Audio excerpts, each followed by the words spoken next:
Hello, Yana. Hello, hello, hello. Welcome, welcome, Yana. We're gonna have some interesting topics today, especially with the YouTube family.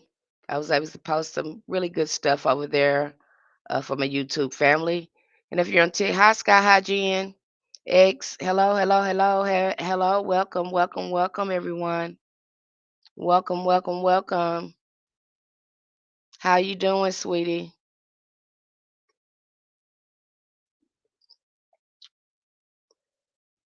I'm doing pretty good. Kind of had a rough night last night, but overall I'm doing okay. Hi, Sandra X. Hello, everyone. Hello, YouTube family. Hello, TikTok family. Hello, hello, hello. Um, we've been having a good old time over there on Patreon, and we have covered a lot of things over there. Okay. We just had a tarot card workshop over there the other day, and that went really well.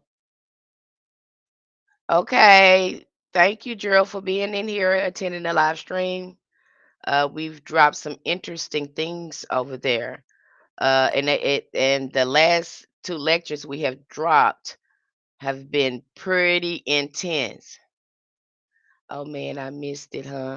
Yeah, yeah, it was the other day we had it. Yes, ma'am. We had coming up on our last tarot workshop. It'll probably be a week or so from now. We're gonna have that's gonna be our last one, and then we're gonna jump in to start really doing practicing tarot on each other. So we're really gonna jump into that and get people comfortable with that. Okay, because we've covered out. But you can go back and watch the review because um it's on Patreon, so you can always go back and watch the video. The video is still there. Okay. And so today, I'm kind of going to change gears for a little minute because in Hoodoo we review everything. We review everything that our ancestors reviewed. We look at their spiritual sciences. We look at their metaphysical sciences, and then I will go through there and give a lecture and break everything down and give it more context so you can comprehend what's going on in those books, or make you aware, help you be aware of something that you need to know. So that's usually how I break down a book review. But the most interesting one I just did, and I shared it with the YouTube subscribers on there, my YouTube family. We talked about Enoch. And then we hear a lot of people go back and watch that video. If you haven't watched that video, go over to the channel, the YouTube channel. It's a full video over there. I might post something here on TikTok, but you can see the full video over there on YouTube. However, now when we look at Enoch, we see a lot of people say, they talk about this story literal. Okay, literal. Okay, they talk about it literal, like angels came down here and slept with these women, and then there was Nephilim in the land, and giants was everywhere, and all this type of stuff. Who's writing this story? First of all, who's writing this story? Okay, and what is he? Why is he documenting this story? There's so much mystery surrounding it, and are we to take this literally? Are we to take these stories literally, or is this another one of ways patriarchs is telling us something in symbolism, like they told us, and I have to go back to that because when I see some of these men tell the story of humanity and they don't give birth to children, I'm very concerned. I'm very concerned, sir. Men, some of them, not all of them, but some of them. But these patriarchs that come on the scene and they just start writing about them like they the only one on the planet. Like they giving birth to each other. That's how you see it in there. Now we looking at this thing from another perspective. Then they told us that we came from them. I hope I ain't lost you. They told us, hi Brittany. They told us that we came from them. Now we know they told us that lie, and they put that in they holy book. They made it holy. They signed, seal, certified it to women. Hi, Sneak. And they have signed and sealed that to us. And we women find out later, like you just y'all rascals and told a lie in this Bible. So we have to go in there objectively when we're reading it. Are we looking at something metaphorical? Okay, is this a esoteric type of wording? Is this occult wording? And you have to do that with a lot of their books. And we go through a lot of occult books over there, and there's sometimes where I have to tell some of the people what this is what they mean when they say that. Okay, I misunderstood. This is what they mean when they say that. To slow it down to give you more context and help you comprehend what you're reading. Because again, they use a lot of occult symbology, metaphors, allegory, and everything to kind of cover up what they're doing. And if you don't know anything about the occult science, the spiritual science, the metaphysical science, it could lose you. You could take it as literal, and some of it's not. So, do we agree about that? Do we agree about that? Okay, we already see all that all up in the Bible like that. Do you agree with that? Yes or no?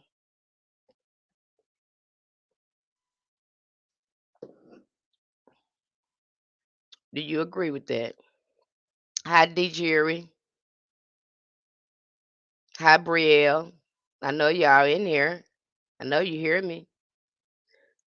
So we know that there is a lot of allegory in this Bible. Okay? We know that already. I finally caught it live. Greetings, Miss Penny, and everyone in the chat. Hello, Dessa Marie. Welcome to the YouTube live stream. Welcome, welcome, welcome. Welcome to the family. Welcome, welcome, welcome.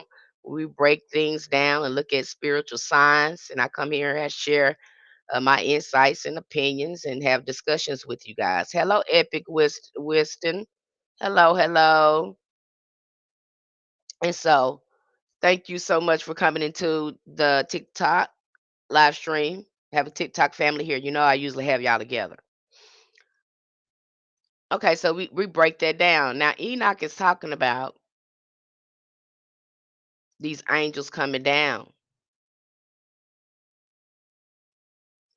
being with these women, right? What's funny to me is that I have worked with angels. I have did my research about working with angels when you are working with spirits. We break that down over there. And I'll say it again here.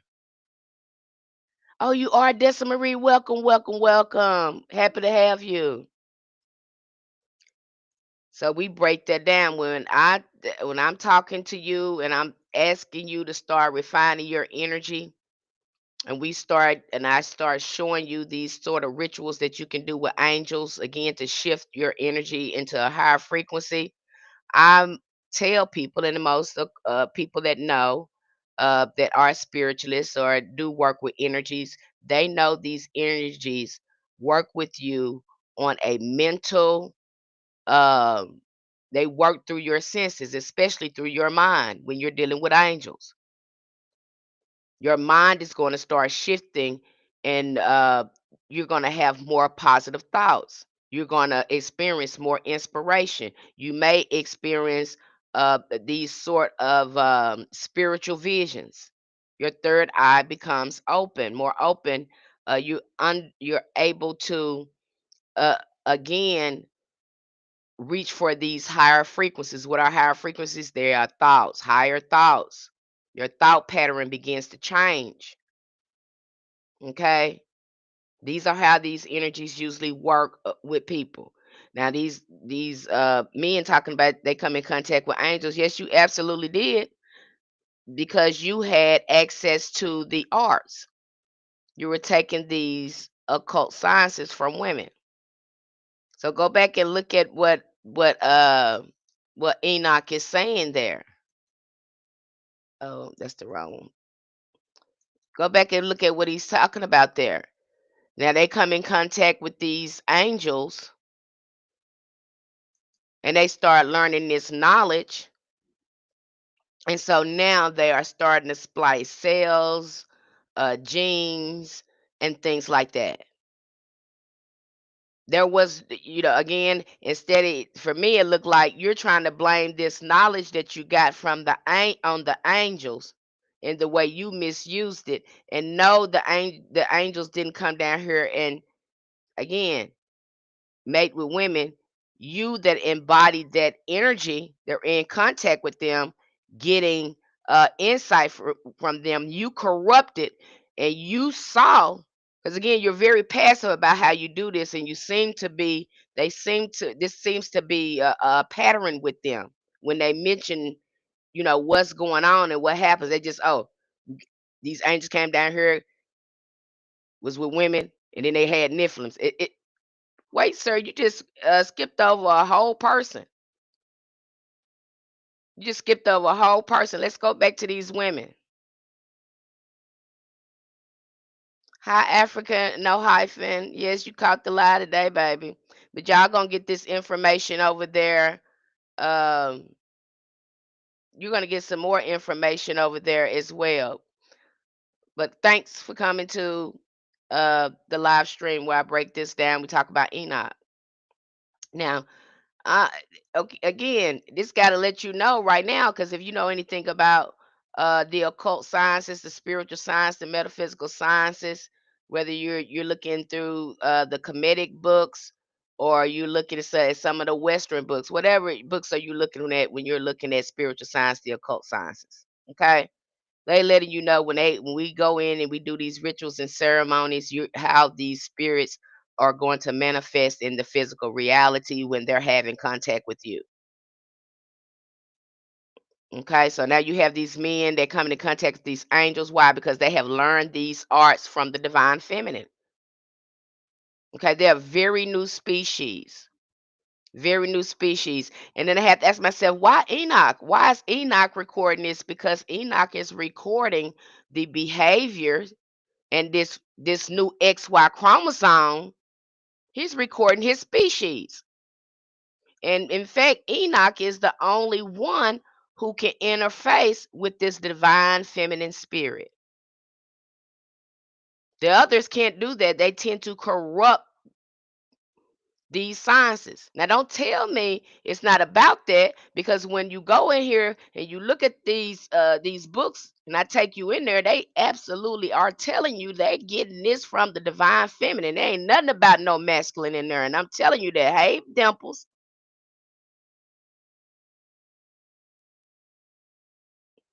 they ain't saying nothing about no masculine. They telling you they're trying to reach the highest frequency, which is divine feminine.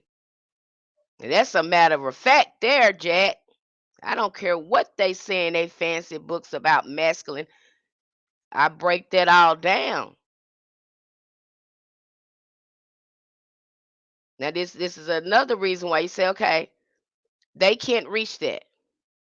If you know that and you are a woman, you know he feels very different from you. His something is going on with his chemical makeup that's making it hard for him to again get aligned with this energy, even though he is from this. Okay, now they talk about that too. You can see echoes of that when the psychologists Sigmund Freud and Carl Jung talk about this, how they resist the divine feminine in their psyche. We break it all the way down there because you need to know what's going on with you. Okay, you need to know what's going. We break it all the way down. You need to know what's going on with you and how you think. Okay, so you'll know the nature of yourself. And that is what Enoch was doing. He was documenting the nature of this species. And he is also probably the first species that was properly able to get an alignment with this energy on the energy on earth, which is divine feminine. I don't care what you saying. It's Mother Earth. They don't call it no Father Earth. It's Mother Nature. They don't call it no Father Nature. I'm just keep it simple now. Okay, so he is recording his species. We have to look at this thing from another land. What happened when they come in contact with these angels? What happened? They start learning things from these angels, and they're doing the same thing tonight. There's nothing that Enoch was recorded that's not being done right now. We see that through Freemasonry. We see that through the Boule. It's nothing. It's the same thing going on. What did he write it in? They wrapped it in codes. They wrapped it in mystery. So us, the profane they call, won't understand. But I get it. I get it because because the ancestors like, girl, you know who this is. You know that the XX chromosome were here thousands of years before the XY chromosome come on the scene, and he gets his alignment through the divine feminine. He gets his initiation through the spiritual realm through the divine feminine. Okay, you done your work, you know this.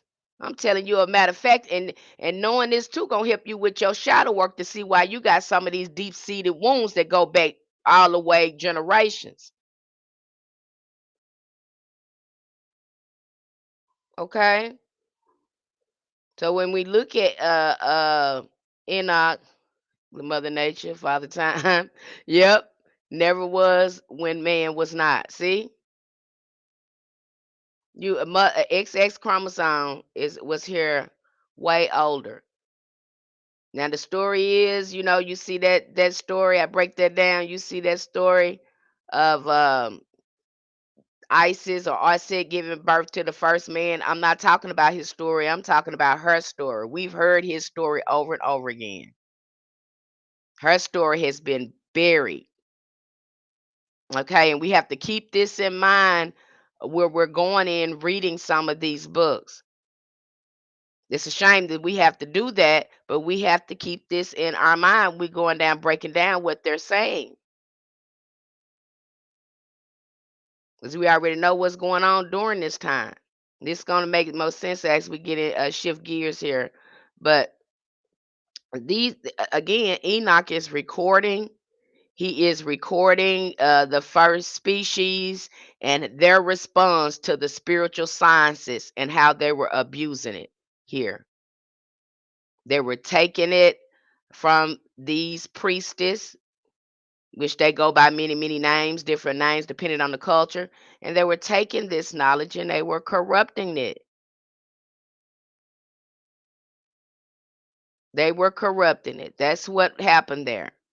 And then they got you thinking, oh, let's go look for giants. Let's go look for that. Well, the XX chromosome already had access to occult science knowledge. She already had access to that. Okay, she already knew how to splice genetics because she helped whoever the XY chromosome. You see, I have to go back to that because when we look in Samaria, we see that is the oldest uh documentation of the first kings coming up on the earth. That's what they saying in Samaria. You go and check it out. You go do your own research because that's where these Abrahamic people say they come from. They say they came over there from by and what's near Samaria, and they claim they didn't come from Egypt, but yet you got Moses going into Egypt, learning everything about your God. So make it make sense. And some of the archaeologists said every time they look at some of the texts in Samaria, they look like scientific experiments.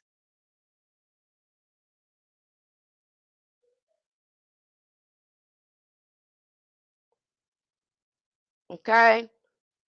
What am I saying here? I think we need to take a closer look of what's going on and be a matter of fact. Look at what's going on. Stop getting caught up all up in the sky and look at what's going on, because we know the sciences that we have of the unseen, again, is the foundation of everything that we see here physically. Okay, our great mothers had already mastered that. They had already mastered the unseen scientists. They already knew how to split genes. So when you see these giants that they're all across these land, that is these men playing Dr. Mordecai, making all these species like they was with the sciences. And now you have giants in the land. And they probably did a lot of these experiments on women. They're not going to tell you that, just like they're not going to tell you in your Bible what type of people they getting rid of. They got you thinking everybody is trying to is after the Christians. No, no, no, no, no, no, no, no. You got patriarchs trying to dominate a matrilineal uh, society. That's what you have going on there. They're not going to let you know that, because you got him writing the story. He already just lied to you and told everybody that we come from a man's rib. Have you ever seen a man give birth to a child? I will wait. They told you that this God, this loving God that love you so much is sitting up, manipulating and telling you lies. That's the way they have wrote it down. So who is that in that context? Who is this God? Okay, just taking a moment to slow down and think about what's going on here. Because we know they took our sacred writings and they watered them down and they colonized them. We getting it a little bit more when we go into the Ethiopian Bible over there. I just did a great breakdown of the Ethiopian Bible, why we use it, where it come from, and why uh, and showing people they can see the ancestors within when they're looking at the Ethiopian Bible and knowing more about where it comes from, more about Ethiopia and their history with Christianity. It's very important when you get over here in Hoodoo. So I break down that history for you.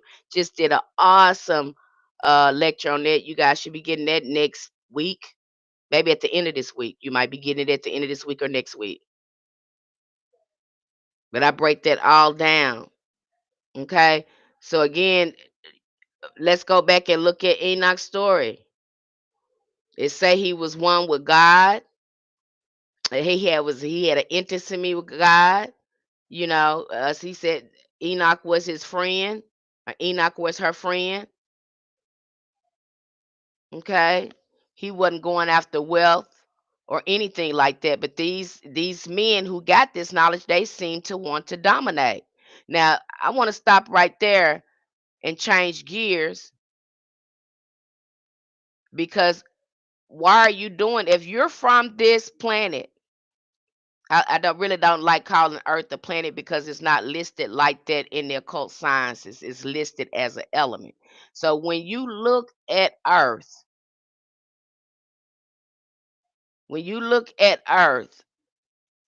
and you come from here and this is your home, you've been here all your life, you're in your house, you just bought this new house, it's a beautiful house. Okay, I'm gonna just use a house for an example. You got this beautiful house, you've been in this house for years, you've been taking care of this house, you've been doing the repairs on this house, you've been doing the updates on this house. It's just beautiful to you. And then you have this new person to come in and you tell them, okay, this is the way I keep the house, this is the house, this is the way it functions, and this is the way we keep it together, and keep it moving and keep it up to date and keep it modern and make sure the maintenance kept up on it. And you got a person in here They don't want to do any of that because this is all new to them. As a matter of fact, it's too much for them. They want to take a shortcut. And you're telling them, no, no, no, no, you can't take a shortcut because if you take a shortcut, you're going to mess the way that things are lined up here. Does this make more sense when I'm explaining this way? But no, they don't listen. They want to take shortcuts. They want this house to be a certain kind of way they want it to be. They don't know if they go to knocking out walls and not doing this and doing that, then the house is going to lose its value. Does that make sense? And you're telling them, no, no, no, no, no, don't do that. You're gonna just mess everything up. It's gonna lose its value. It's ain't gonna be worth nothing. The way you doing things, they ain't gonna worth nothing. How my Carter Becky. But they go in there and they mess it up anyway. And the house is never the same. That's what you got with these occult sciences. Anybody can go in there and we will tell people that in Hoodoo. Just because I tell you, hey, please don't mess nobody up. You see it here on TikTok all the time. Please don't mess nobody up with this knowledge. But you got people will go right on out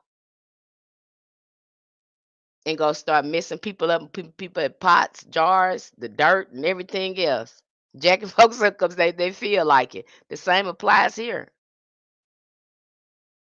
You come in contact with this all this power like this, and you ain't got yourself together, and you don't know who you is. You were corrupted. What happened here. Nothing different. Nothing different. And they're doing the same thing today.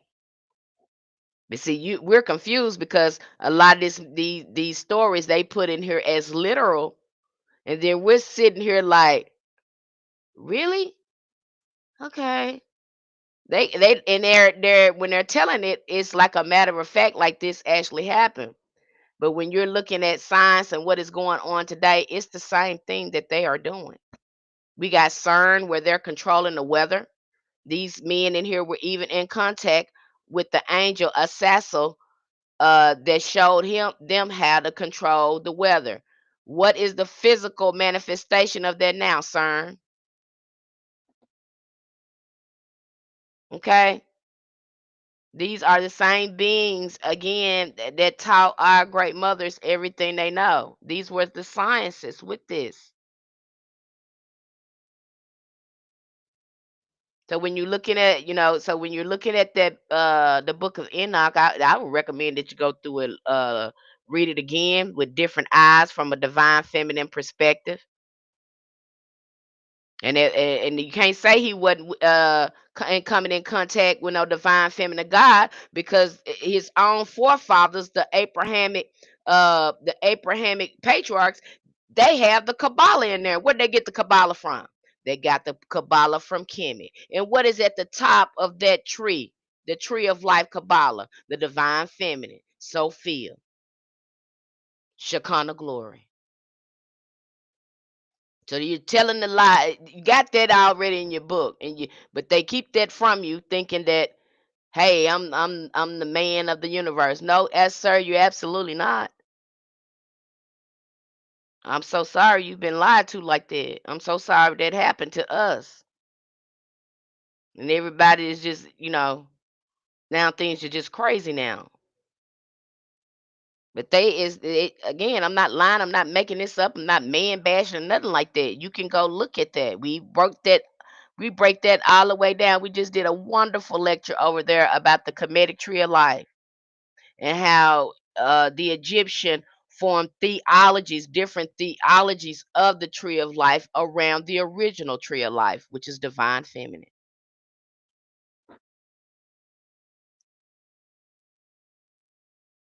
Okay, we just did a lecture on that. And you'll see a lot of too, you have to be careful when you're reading these books on ancient Egypt that are written by men, and they don't mention a woman. They should not be telling a story of humans or really civilization if they have not given birth to a child. It trips me out. They be a matter of fact, and I ain't seen none of them push a baby out of them. Like women were never there. Like she never taught you because we know we are the first teacher. But they'll be, and this is the normal behavior and thinking of a lot of us. This is part, again, collectively in humanity. This is part of our shadow work. This gonna keep coming up until we look at the facts. Because then we got everything off. Ain't nobody getting the right medical treatment. Everybody mind jacked up because now they're using the occult sciences, telling you don't do witchcraft, don't do witchcraft. But the whole time they're doing witchcraft on you to manipulate your mind. They got it in their occult books. We go look through that because we got to get ourselves back in alignment with nature. So when we get ready to speak, stuff start moving because we done got ourselves back up in nature. And we done had to undo a lot of these lies these folks done told us. So now we got to read all this stuff. It's really sad. It's pitiful. That's why you have to do shadow work because you go through so much grief and all this stuff. Not only is you dealing with stuff in your bloodline, you dealing with the stuff that these governments and all this stuff that have wreaked on humanity. Because when you see how it got in there, you're going to be like, oh my God, this stuff goes back so many hundreds of years and we still repeating some of the cycle. You weep. You weep. And see, this is a byproduct. The more woke you get, you know, the grief can't get heavy. Cause you start seeing now. You are out of the fantasy. You can see beyond the veil now. Hello, Morgan Bank. That's what happens. See, we're gonna break it all the way down over there to help you understand. Cause I want you to have your power and reprogram your mind. How one word, Mer. I want you to have your mind back. Okay. I want you to be discernful. Even when I go in and I start, we do these lectures, and if I do a book review, I'm going to give you an objective mind. We have to have one. Ask questions. And sometimes you ask questions, your ancestors will start popping answers in your mind. Those angels will start popping answers in your mind. Why they do it? Because that's the way the spirit talk. You think it's something outside you gonna come outside of you. No, these spirits are also living within you. And when you start doing your work and get real about what you're trying to do, you start getting answers. I promise you. That's where the rituals come in at. That's why they do ceremonies. That's a spiritual method in helping you open yourself up to these energies. Hello, Consuela Taylor. That's what you're doing there. That's why we do the ritual. And that's what trips me out with some people is that you want to go out here and do hoodoo, but you have no ritual. This is a way of life. Okay? I don't care what nobody told you. This is a way of life. And so when you're doing these rituals and stuff, you're strengthening your ashe and your conscious. So when you get ready to go to that altar, stuff is shifting automatically because you're in alignment with your ancestors. You are in alignment with these natural elements around you. This is the science. It's no different. We go looking at the spiritual science of our ancestors, they're pretty consistent. That's why we study, again, we look at many African diaspora spiritual practices. We go back and we look at Kemet. We go back and we look at shamanism. All of them have, they're consistent. And you need to know that if you want to learn hoodoo. This is the science behind it. Now, if you just keep reaching for stuff and you don't know how it works, then I don't know how, it's going to take you a while to figure things out till you sit down and try to get your mind right.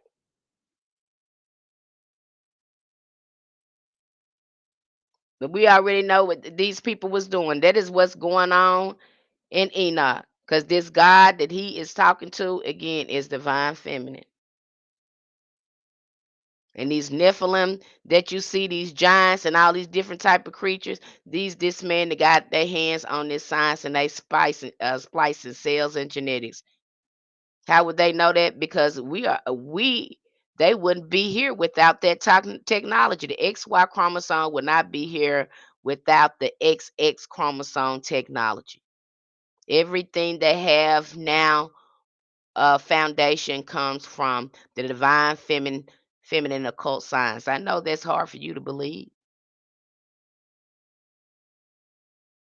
but they've been telling you all the time, right there in your face. That's why you think they got that black woman down there in Times Square. Why you think they got a Lady Liberty? Why you think they got a lady? They've been telling you all the time without telling you. All right, so it's good to go in here with an objective mind. I know he have made himself, the patriarchs have made themselves the main character, but sadly to say, and I know this upsets some of them, not man bashing. Sir, you're not the main character. I'm sorry to bust your bubble, but you're not. And in fact, I'm gonna say this. I'm gonna be bold enough to say this. The more y'all uplift women, the more in alignment Earth comes in, because everything is flowing through her. You heard it in your Bible. You said, "He that find a woman find a good thing. He that find a wife find a good thing." I don't hear that. I don't hear about no woman saying she find a good thing when she find a husband. I don't hear that. You said that in your. You know that you gain a resource when you get you a woman. Okay, all your blessings are gonna be flowing through her. I know you don't want to. You don't want to hear that. 'Cause y'all wrote a whole bunch of books. I mean, it's unbelievable how many books. It kind of gets sickening after a while. It's just disgusting. I've never seen so many men just talk about themselves like they're the only thing in the universe and everything's revolve around them, like there are no women and children there. It's astounding to me. I be like, what the hell? Like, and I hate that for y'all because y'all have a lot of stuff to do.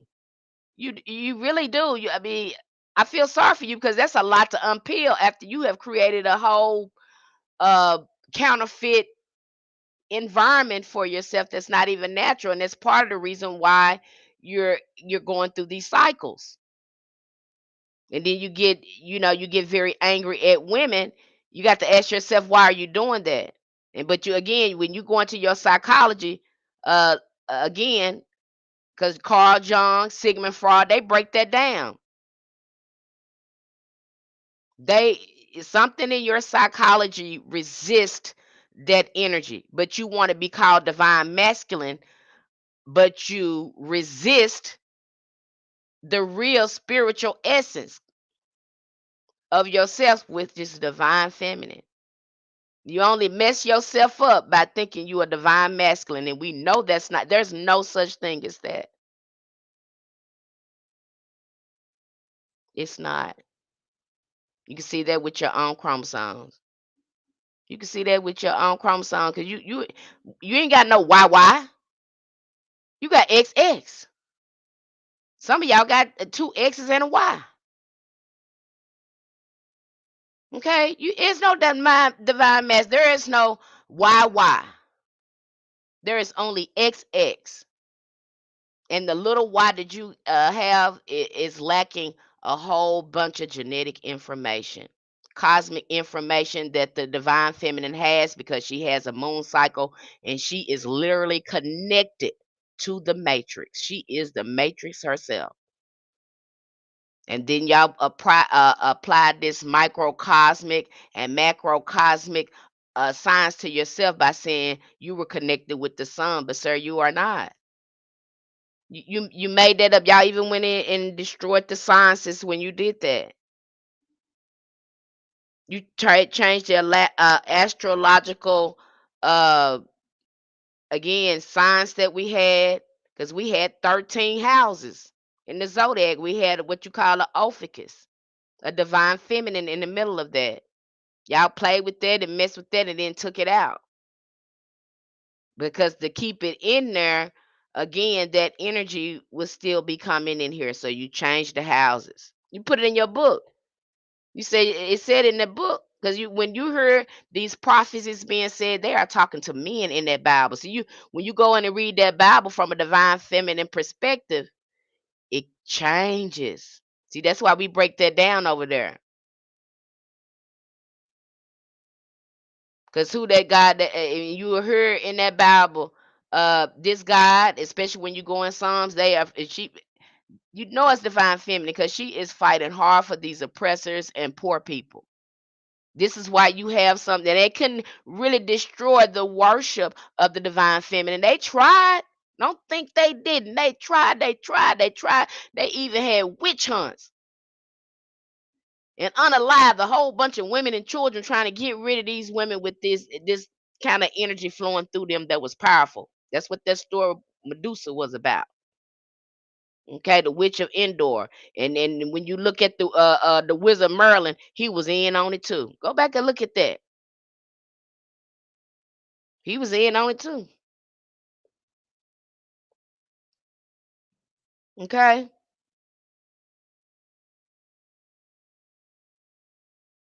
Why do you know that is what they was doing. Kind of lost my train of thought there, but that is what they was doing. And go back and look at that Bible 'cause that divine feminine is telling you again that Bible is addressing men. It is about the spiritual evolution and progression of the XY chromosome. It ain't dressing you. And when it is talking about women, they're very specific and very strategic when they're mentioning it. I break that down for you too. Okay, because a lot of them wouldn't have uh, any acknowledgement or recognition had they not had any entanglement with some of these women because why they were initiated into the women priesthood. That's where a lot of them was learning a lot of their stuff from. Even when you go look at Muhammad in Islam, he was married to Fatima. And what was going on over there? They were worshiping again the goddess Alat. And I'm sure Fatima was well to do. She was rich. But yet she was having to during that time when the patriarchs were establishing themselves, she had to use him to take care of her business. Not cause I don't think that woman wanted to do that. Because he was broke. You go back and look at his life, he what you call what we would call today a dusty. Go back and look at Muhammad life and look and the only reason why he had recognition of money is because of his wife. They telling you a different story. It ain't nothing same thing. They was doing that Bible they doing right now today. Nothing has changed. They just put it in a look, make it look old and gave you different words and stuff like that. But it's the same thing. Nothing has changed. So when you go in there and look at that Bible now, they're talking about again, this is divine feminine talking, especially when you go through Psalms. Okay. So again, you get to go in there with objective eyes. And I don't know if a lot of I've only heard one other hoodoo practitioner talked about the divine feminine. They didn't go into much detail as I'm going into, but we do see that when we have to look at these occult sciences. Okay, and matter of fact, your preacher might even know.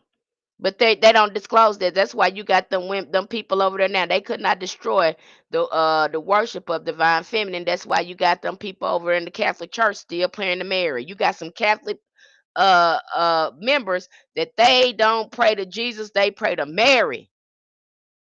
That's why they couldn't destroy that. You think they want her up in there? They didn't want that. But some people would not let that die because again, just like you see Jesus being this global thing, Isis was Aset, the mother god. This was understood globally. So they had to keep her in there. And I think that's probably the reason why the Catholic Church has survived. because without her in there, I don't think that religion would last as long as it has. Okay, that's why they can't get rid of her. And then gonna promote her. Here, this woman is the y'all say she didn't gave birth to God, but y'all done put her in the passive role. Are you crazy?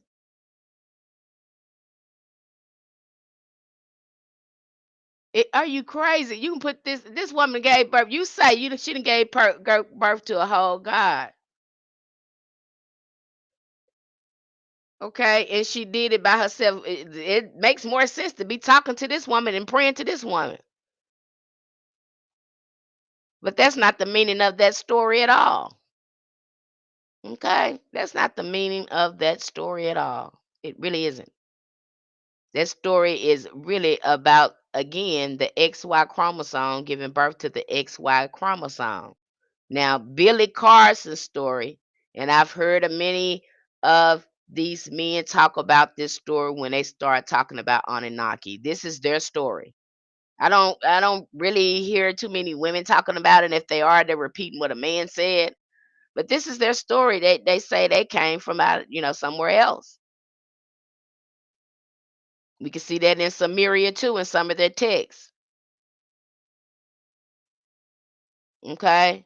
They say they come from somewhere else. And then we have this first XY comment on the scene. Billy Carson saying that these outside forces could not replicate themselves, us XX chromosome. We couldn't replicate anything outside of a XX chromosome. We can only replicate ourselves very well. But these particular beings, they wanted another type of body. Okay. And so what do? We help them splice their gene. Now with me, my personal feelings, that Y chromosome needs to be looked at more, need to be studied more because of that mutation, something should have been done about that. Okay, some should have been done about that because of that mutation. I think that prevents him from having a real link to Mother Earth, and that's why he has to use the XX chromosome for an energy source.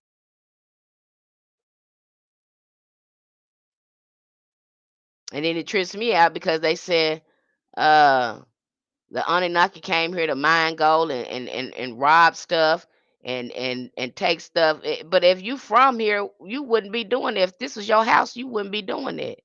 Ain't no way you can be from here and you want to sit up and you want to fight with stuff and destroy other countries and all this stuff, and you want to abuse women and children. Ain't no way you can be from here and you acting like that.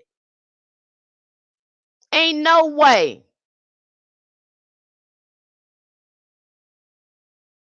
You wouldn't be studying no war and all that kind of stuff, how to jack folks up, because you don't want your home messed up like that. You don't want your children all jacked up in the middle of war like that.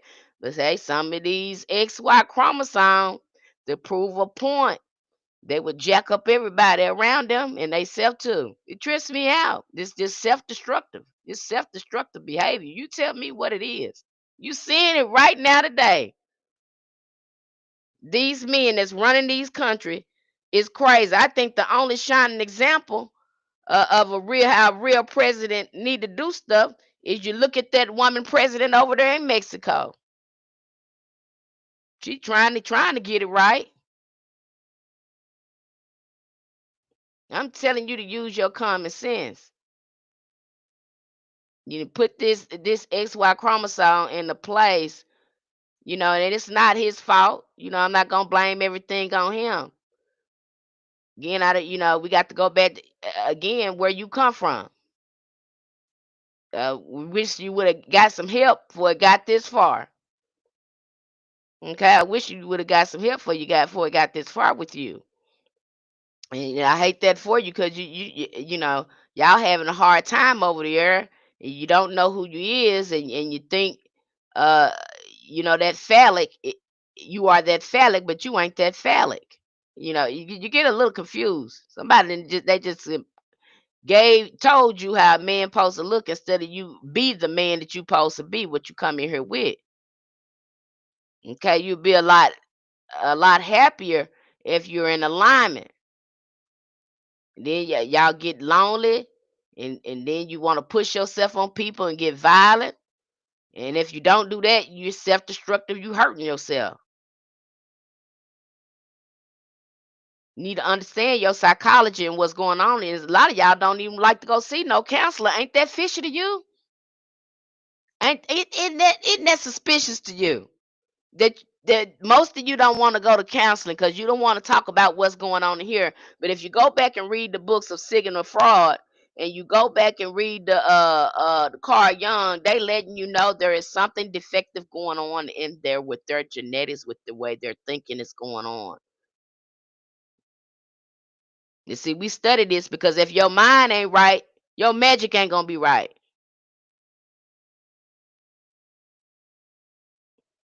Okay, this is why a lot of them go into this occult science is why to start understanding that and start conditioning their mind to some of these energies. Okay, Dimples. And Dimples said it makes sense. This Marie said you're speaking the whole truth. Okay, so this is what's going on. This have to be a matter of fact. Just stop it. I know what you see right now. Them standing up in these pulpits and all this stuff, and they really don't need to be standing there. And that's the honest. That's the honest truth. And then I'm not man bashes again. I'm just telling you what it is. Okay. When they're in divine alignment with the divine feminine, when they're in alignment with the divine feminine, they function more better. They're more in harmony with nature. Okay. So what you see going down over there in the book of Enoch is you're seeing these men come into these occult sciences, the same thing you see today with the Freemasons, the so-called Illuminati, and they is starting to use this witch. They have corrupted it because they have changed it into witchcraft now. They're gonna accuse you of doing witchcraft, but the whole time they doing witchcraft on you. It's so damn crazy. It's crazy. That's why Christianity is so crazy.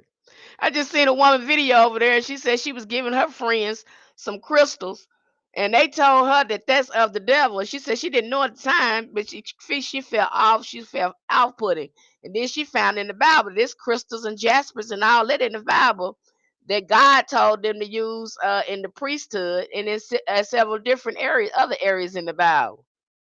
But see, they don't even read their own book because you let some man tell you something.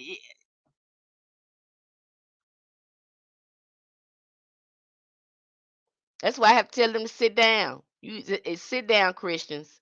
Stop calling people witches and of the devil because if I'm the devil and the witch, then you is too. Because you sitting up there following the man that was a conjure man and a witch. So you just cut it out. That man was doing necromancy, raising dead, and everything else. So just cut it out and sit down. Be quiet. You don't know what you're talking about. You don't. You don't even know your own book. You don't even know spiritual science. You just repeating something that the colonizer told you because you don't understand the spiritual science. You don't know what you're looking at. You don't even know why you take communion. Matter of fact, you don't even know why this man was supposed to. It don't make no sense for somebody to be unalive for your sins, and you in this world still raggedy. Make that make sense?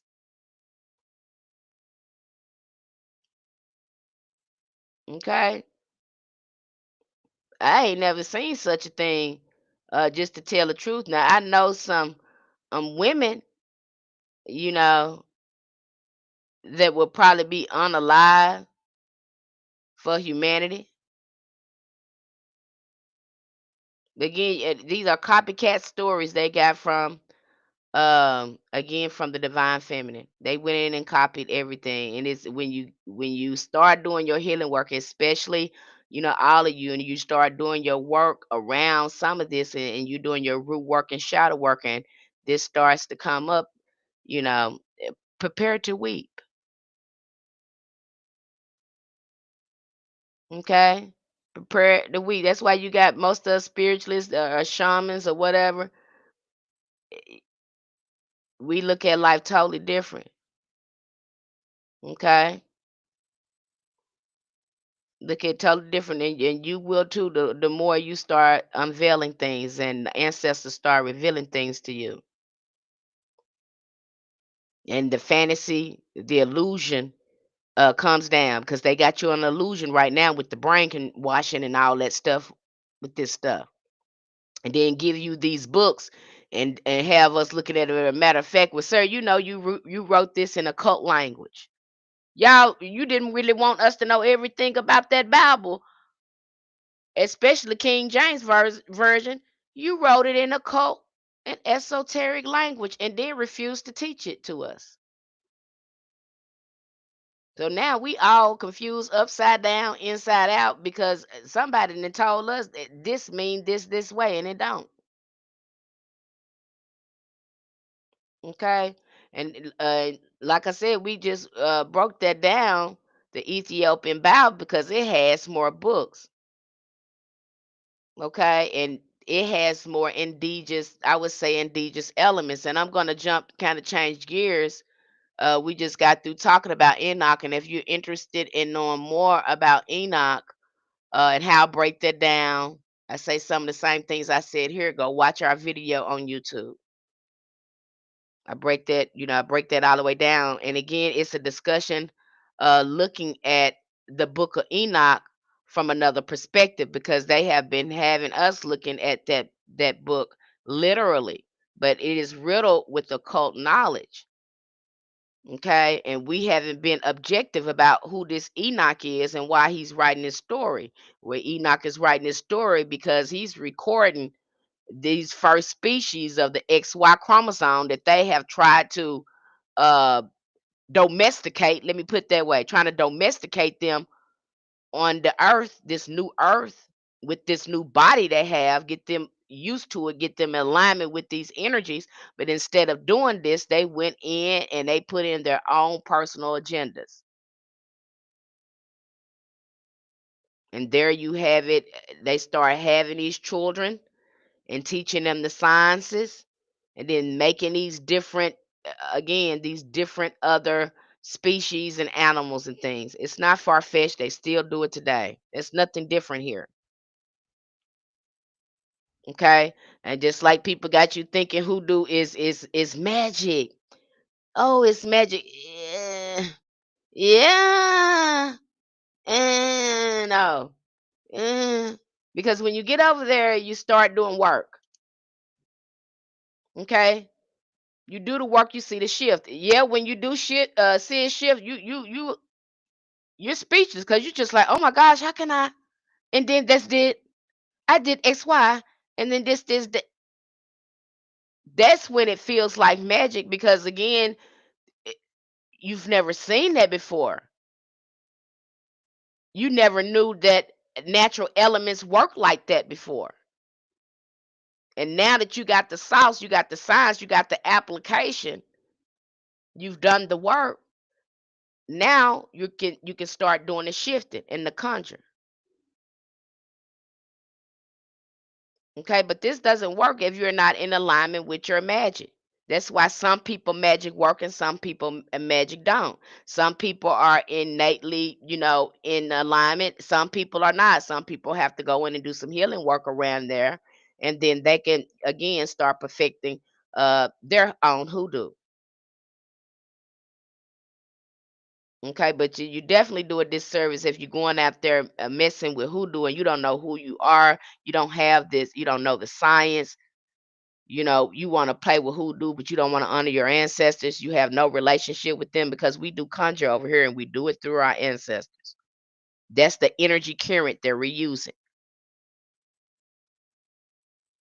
I call it the God spell. That's right, Red Rose. Hey, Red Rose. Hey, Pearl Bailey. Hey, I'm a TikTok family over here. Hello, hello, hello. Hello. I'm a YouTube family. Consuela, one word, Humor. Dessa Marie, Gerald Cole, hello, hello, everyone in the chat. Okay. And so we need to know this information. It's not enough just to know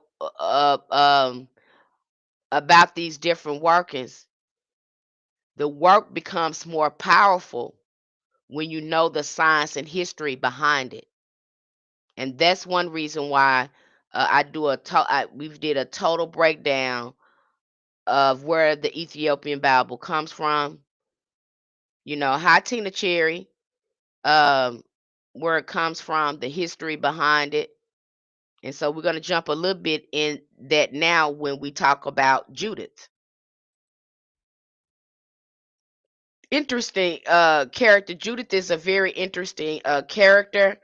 I looked at her totally different until I started doing my research on the history of the Ethiopian Bible. Did you know that Gudit was an Ethiopian queen? Who knew that? Did you know she was from Ethiopia? Did you guys know that? They're mentioning her in the Bible. She is from Ethiopia. Very interesting character. It's very interesting. Her story is a bittersweet. Yes, her name was Gudit. Gudit. Her name was spelled also as Yodit, Yodit, and then later to an English spelling, Judith. But her Ethiopian name, Gudit, was spelled Gudit. Very, very interesting story. You get the full story over there in our lecture, Patreon members. You get the full lecture, ritual, and conjure members. You get the full lecture, the full breakdown. We go in real depth over there. So this is going to be a juicy lecture for you. But I'm just going to, again, kind of talk about it here generally. So, Gudit, again, she is the most, when I look at her, I'm like, she was a resilient ancient mother.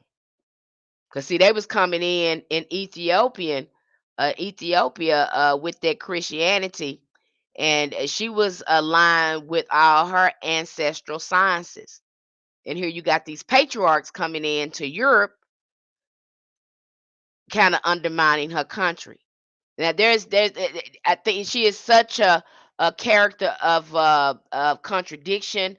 The way they present her, you have some people saying, you know, they love her, and then you have other people saying, oh, she almost messed everything up. Yeah, she almost messed everything up for the patriarchs. Let's look at her. She ruled during the 10th century, and she's remembered as a fierce warrior and as a woman who rose up against the Christian empire that was tightening its grip on Ethiopia. You see, they was coming in there, those men was coming in, because you remember during this time, you got all these patriarchs going all over the world, spreading this phallic worship. I'm just gonna call it what it is. And they were coming into Ethiopia. Okay. And remember her descendants, her if I'm remembering right, her descendants are royal from the Queen of Sheba. Okay, so she come from that royal bloodline over there. She's like one of the last matrilineal bloodline that's there. And so now you have these patriarchs that are coming into Ethiopia. They're coming into Ethiopia, they're everywhere. And of course, you know, I'm sure that some of the men in her culture kind of undermine what was going on, because all these patriarchs are scrambling for power. They're scrambling to get this royal position and authority from women, because at this time women had those royal authorities, and she was one of the last ones who had that authority. So you got them coming into Ethiopia, again trying to bring in that religion. So she's also portrayed as the destroyer, you know, because she tore up some monasteries. She went in and actually attacked the Christian church, because she was true to her tradition. She was true to her indigenous spiritual practice, or African spiritual practice, or Ethiopian spiritual practice. She was true to that. But it's so much more going on to Gudit and why too they didn't just off her right then and there because they needed her. But I talk about that more. Yep, Yodit is the Ethiopian name dimples. Or Gudit, that's why Gudit. Okay. But they needed her. They would have got rid of her, but again, you have to get the full spiel over there in the lecture. But again, they needed her. Okay, so they couldn't really get and they did that with a lot of these women. They didn't get rid of them because again, you got them extracting valuable information from them. Because again, a lot of this science was passed down to them orally, or they had again they had that knowledge, and you see that too with when you look at philosophy, when you look at Plato, you look at Socrates, all of them learn from women. See, they're not gonna tell you that. I think I did a post or something on that. But they're not gonna tell you that. You got you thinking all these men are all wise, and I'm sure the same thing with Solomon too. That man, again, they're coming in contact with the divine feminine, getting this knowledge. Ain't no man teaching her. That's why it's such a big deal. Cause here's an XY chromosome who really understands spirituality and he understands the divine feminine. That's why they're making that such a big deal. It wouldn't be a big deal if you were already from Earth in the line with these cosmic energies. It wouldn't be a big deal because you come here like that. But you don't even come here like that. You have to work to that. So when they see a XY chromosome is able to embody that energy, it's such a big deal because again, he's new to this. And again, go back and read your Bible because it's talking about man's spiritual evolution. This is addressing him by him for him.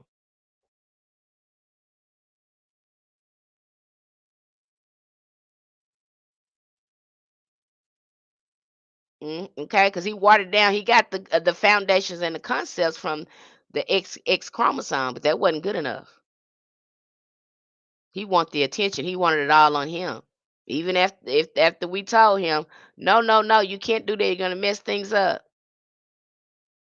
Don't we tell them that sometimes and they do it anyway and then they mess stuff up? What's going on over there now? Told that man, don't do that, man. You're gonna mess stuff up. You're gonna piss people off. What he do? He did anyway.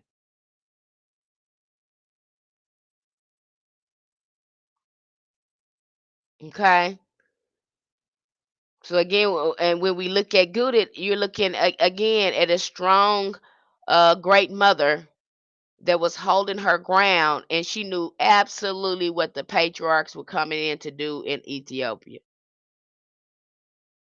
Now, some people say, "Oh, we loved her because she fought to keep those colonizers out of there," and then you have some of the people in the Coptic Church because she had some of her own people that were disciples or so-called missionaries of the Christian church and was spreading the gospel over there. She didn't like it. I think too, she was listening to her ancestors. She could see straight through what was happening. And she probably witnessed a lot of matrilineal societies being destroyed by some of these, these religious and political uh, tensions that was all going everywhere every time. I mean, you're just everywhere. Okay, because they let you know in that Bible there was many wars, takeovers, and all that stuff. Who is for this in the name of Christianity? Some of it. Okay, so in Christian Crusaders, I know these Christians they will always. It's something about that though. You kind of see it with the Abrahamic patriarchs, and you'll see it with the Christians too. They tend to get in alignment of being a victim because they'll let you know, well, they killed, they unalived us and they did that. Well, Christian Crusaders, you went around and you start unaliving these women who were midwives and root workers and calling them witches. What about that? Let's talk about that. Let's talk about how you made laws, the church made laws and anything like that against people that had any supernatural abilities or they were gifted or whatever. Y'all came up, invented all sort of torturing devices just for that. Miss Penny, I just sent you a TikTok DM. Okay, Dimples. Y'all created all and I can't believe it. This is for women. This was mostly used on women and children. Y'all created torture devices. Some of the things that you did to these women, and then you wonder why we got these specialized unalivers that like doing women like this.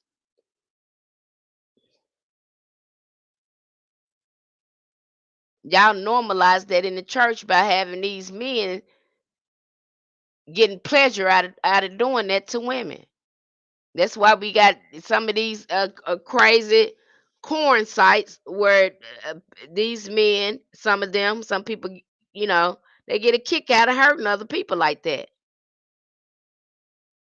Y'all did that in your church,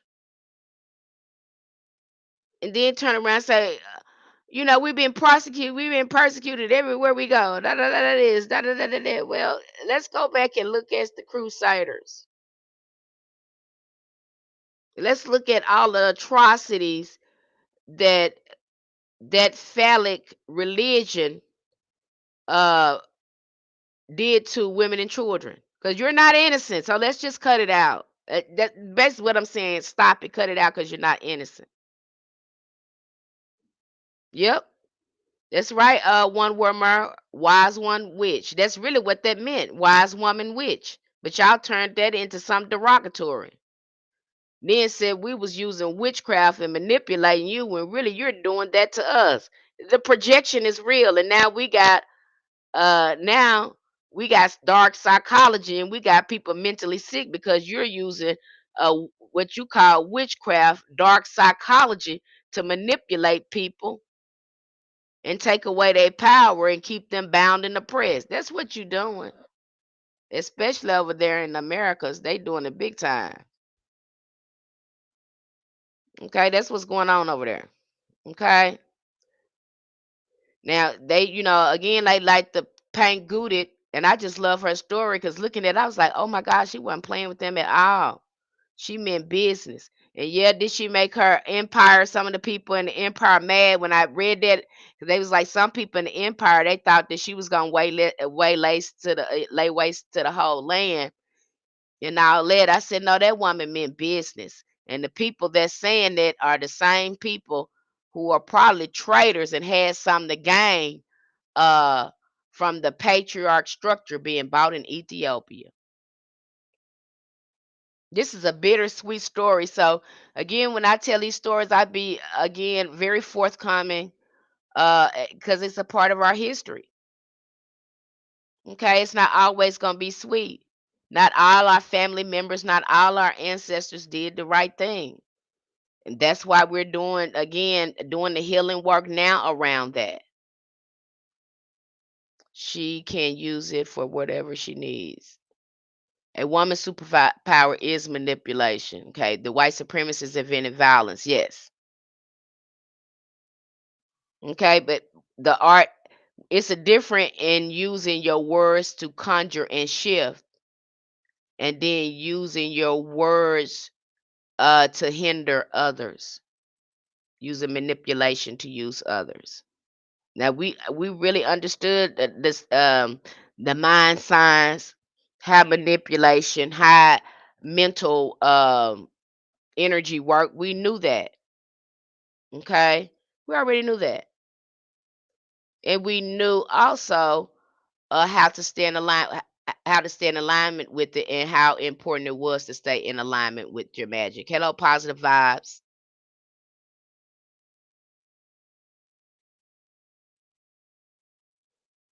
Okay, that's why that man, you'll see they'll say, well, the Pharaoh, uh, he had to, what they say. Isis, she was the royal bloodline. They had to come through the woman and all that, and then they'll just stop that like that. Sir, it doesn't just stop there. You told half of a story just to keep tooting your own horn.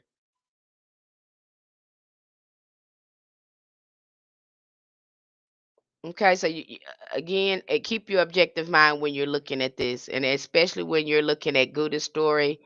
You ought to be able to easily research it, reach that. But she represents the last standing matrifocal, the power against patriarchal system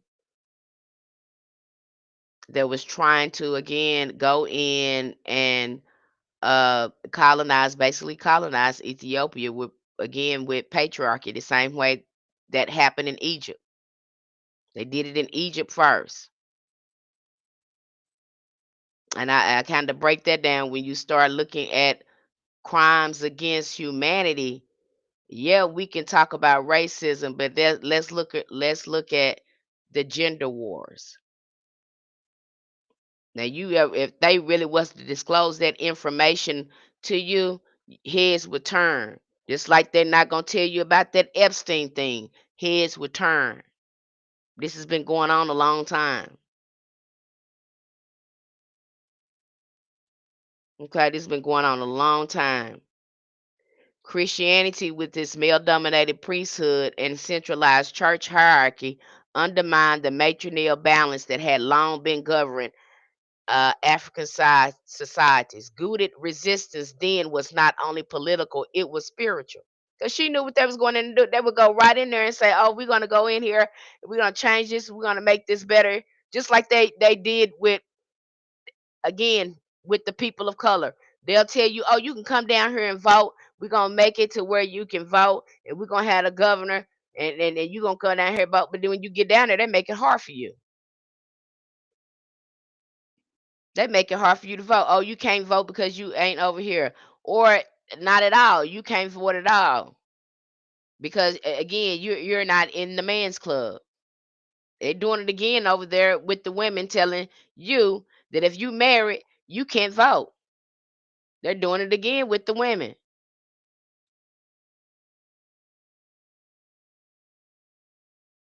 No, it is not. I wish it was fake time stamping army.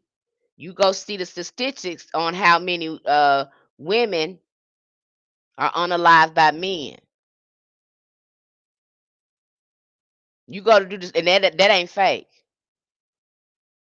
You go as a woman, you go look at your number one predator as women and children.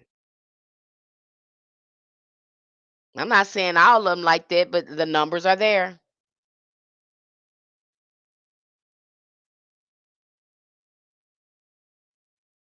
You got more. I don't see a whole bunch of you know, I haven't seen a whole bunch of stuff in history, with women having this sort of record like this, and where the numbers are up like this with women doing stuff like this to folks. So I challenge you to go do go look at the numbers. Okay, go look at those numbers. I wouldn't be making this up, baby. Hell, I lived it. I'm looking at it. We all looking at it. You got somebody playing with your mind, especially, I tell you, women, they have been able to do the things they have been able to do. Racism was a man-made thing, whether it was white or black. I don't care. Again, these men got together and got this power and start acting like they lost their mind, because when women were ruling, when women were in their right positions, we did not see there was no racism or nothing like that going on.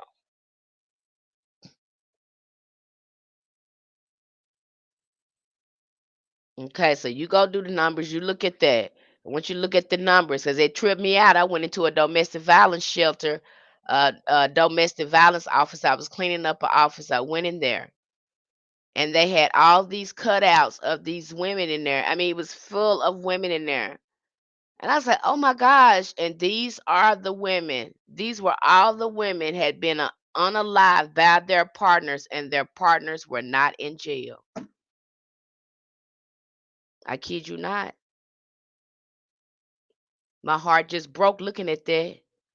I said, "Oh my God, the husband, the boyfriend, and they have described the way these women were unalived, and these men are running scot free right now today." This was so, got so bad that they had to make a domestic violence shelter. It was so bad, yeah. Our ancestors had to put some root work on some of these men. Not only again we was using it to protect ourselves, but again to protect ourselves in some of these relationships with these men, because you couldn't go to no judge or go to a court. You had to work it out another kind of way. Now is all of them like that? Absolutely not. But it was enough of them like that who drunk this Kool-Aid or whatever that made them crazy like that. Okay? And you see a lot of them still crazy.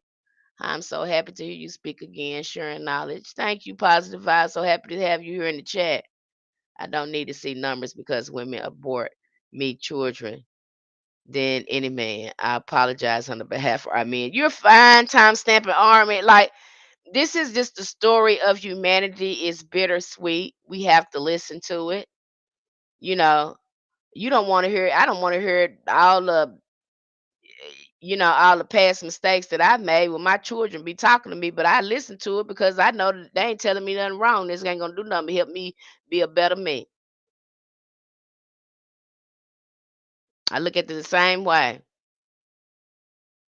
And then even when I go back and look at us, to think women are, because again, you're giving your power away. You need to stop doing it and stop drinking the Kool-Aid and centering them like that. That's not helping them. Stop giving over your power. That's part of the problem. Stop centering him like that. Okay? You got to do it. And then they need to be by themselves, and they look at why you want to be in a relationship, not because you want a servant, not because you want somebody to take care of you and act like they your mommy. We kind of talked about that too when we looked at codependency, because once you start doing your shadow work and all that stuff, and you're looking at codependency and all these dysfunctional norms they have given us, you see how sick it make us, especially when you start looking at relationships and why you getting in them.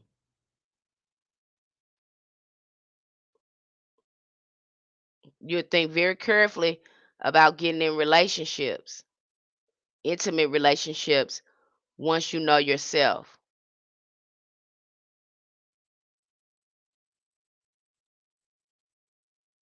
Okay? And that's what I tell people. And again, don't stop the shadow work. Keep going because it's ongoing. It's ongoing. There's so many layers on top of us like that. And the great thing about shadow work, uh, once you do it, you just access, every time you find yourself, you're able to access higher and higher frequencies and more profound knowledge. You're able to receive more profound knowledge that you're able to look at it. But you got to be willing to look at it and get that ego on out the way. Yeah, this is what happened to us. This is our story.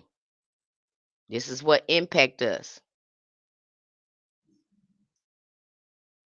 One of the most striking aspects of Gudit's story is her access to sacred mysteries.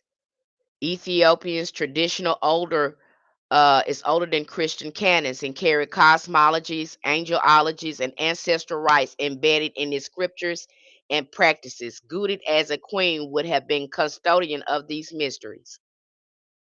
Oh, it's a big one. Because again, the Ethiopians, they still kept their traditions even when they adopted Christianity. They were still again connected with their ancestors. They never stopped that. And they're the oldest form of Christianity beside the Catholic Church. And there were plenty of Ethiopian saints in the Catholic and the Coptic Ethiopian church. That's why I say when you start looking at those saints, they start feeling ancestral.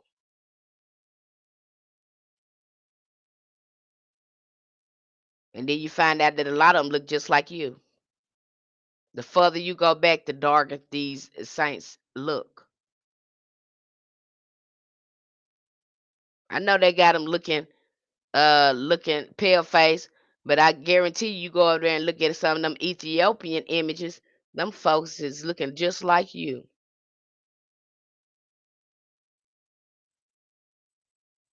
And it starts feeling ancestral over there. They start feeling like angels. I'm just telling you what happens when you start doing the correct ancestors veneration. Take them family members up off that altar and put you some again highly evolved, elevated ancestors on there. Do the shadow work and then choose the family members you want to put on there. And then you be working with some power then. You can really get some stuff moving with these ancestors. Okay? And some of them family members, honey, they ain't do nothing for you when they was alive. Now why you think they gonna do something because they passed away? Yeah, they can probably barely do something for themselves when they was alive. How you think they gonna be able to do something for you? Jesus loves you. He doesn't want you to do this anymore. Repent. Please, Alexa, again, don't come over here with that. Don't come over here with that. Repent from what? Because Jesus did the same thing I did. Jesus was a conjure man. He was a hoodoo man. He was a necromancer. That man raised the dead. He turned water into wine. What are you talking about in that coming, Alexa? Because everything that Jesus it did, I'm trying to follow. What you trying to do? Have you raised the dead? Have you changed the water into wine? Are you healing folks? Are you going to the church? Are you feeding the poor? Don't talk about Jesus. Do what Jesus do. Get yourself somewhere and sit down. Go do what Jesus do. You talk about him and none of you do what he do. You don't do it. And you come over here thinking you can correct somebody and judge somebody and throw rocks at people, and you don't even do what the man do. Matter of fact, should be too busy doing what he do instead of coming in this live stream. Go spread the true word and stop trying to convert people into a religion. Get somewhere and sit down. Try to learn something. Come up and y'all can't resist yourself with the ignorance that you do. You don't even think about what you're saying. You don't even do what that man do. It trips me out. Y'all have a whole sermon and Jesus did this and he said we would do greater things and you said out your own mouth and never do what that man say do. You never do what he do, but he supposed to be your role model and your example. But you don't do it, baby. You don't do it. You need to go back there and sit down and look at yourself and look and think about what you're saying, baby. You don't think because somebody done told you to act like that, y'all adopt these behaviors and you normalize these dysfunctional behaviors. You sit there and say, follow Jesus. Jesus is my God. The man told you you could do greater things. He never told you to create a religion to worship him. That is phallic worship. You are worshiping a man. And we already know that the Most High does not have a man sort of spirit. It's divine feminine. Because you don't know. Now y'all here worshiping men. It's so crazy.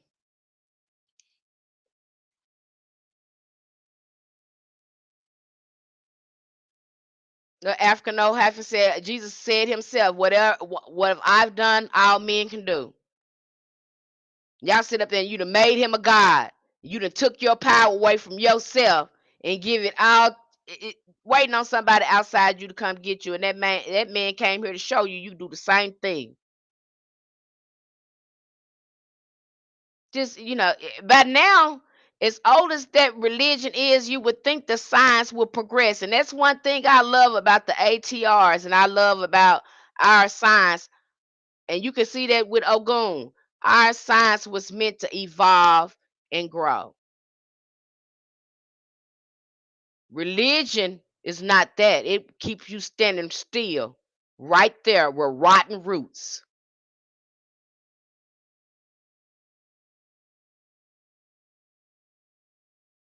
You talking about repent for what? Helping people? Repent for what? Teaching people? Repent for what? Breaking stuff down that you don't understand? That your pastor won't even get up and explain to you and want you to take that. He wants you to believe that you came from a man's rib. And you better act like you believe it too. You better not stir from it. That's right. Act for no half and nobody hope come to save us. You gonna save you the God in you gonna save on you. Save you. You are a manifestation of the God. Aren't you sitting here talking and thinking? Without God, would none of us be sitting up here talking and thinking? We're all again sharing this same consciousness in different expressions.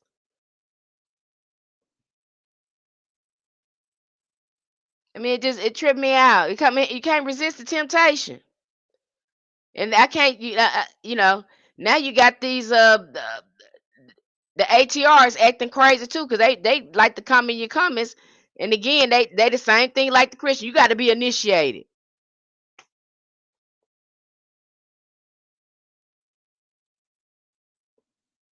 I don't know. I have to sit there, and then now this is again, the more you progress on your spiritual journey, the more you start seeing the stupidity in things that you thought that was normal. That's the only way I can put it. And you just really don't want to tolerate it. And you don't want to be around sick people, that ain't unpacking it because you actually believe that. And my thing is, Christians like to call us primitive, but some of y'all are the most primitive people. You're in the dark ages with that. You still stuck in 500 years ago, have that slave mentality when it comes to that Bible. Some of you guys still have it. You still brainwashed with that, some of that. You ain't looked at none of that scripture for yourself. You ain't seen it but from one perspective. You ain't opened up your mind and said, wait a minute, in order for me to understand this, maybe I should look at it from this perspective. No, you don't do that. You let somebody tell you what it means and then brainwash you with it. Just like they told us when they gave us that Bible, they told us we was cursed. We was Ham's son and we was cursed. That's what they told us. You got Jehovah Witnesses at that Jehovah Witness of Seventh-day Adventist made a whole video about how black people was cursed. I forgot which religion it was, but they made a whole cartoon video.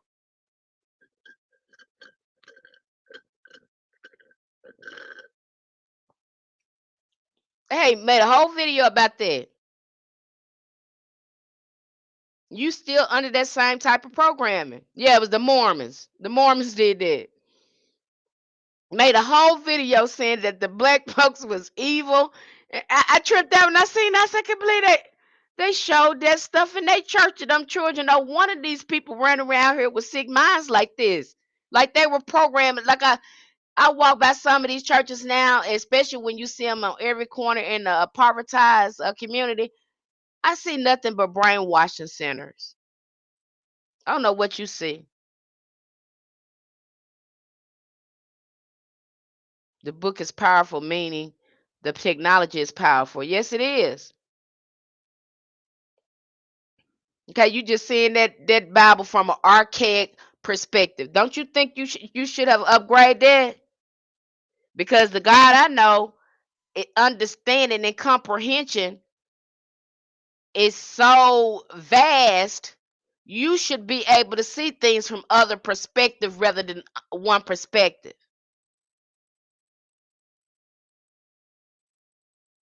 That's the problem. That's why a lot of y'all can't shift out a lot of your mess because you can't look at it from another perspective and then gain the power you need to grow. But you claim you want wisdom, but you don't have any. I'm just saying. And really, if your pastor can't teach that book to you like a science, y'all need to sit down. Because he can't teach that to you like a science. He cannot. He won't do it. Because if he did it, you won't be going to church no more.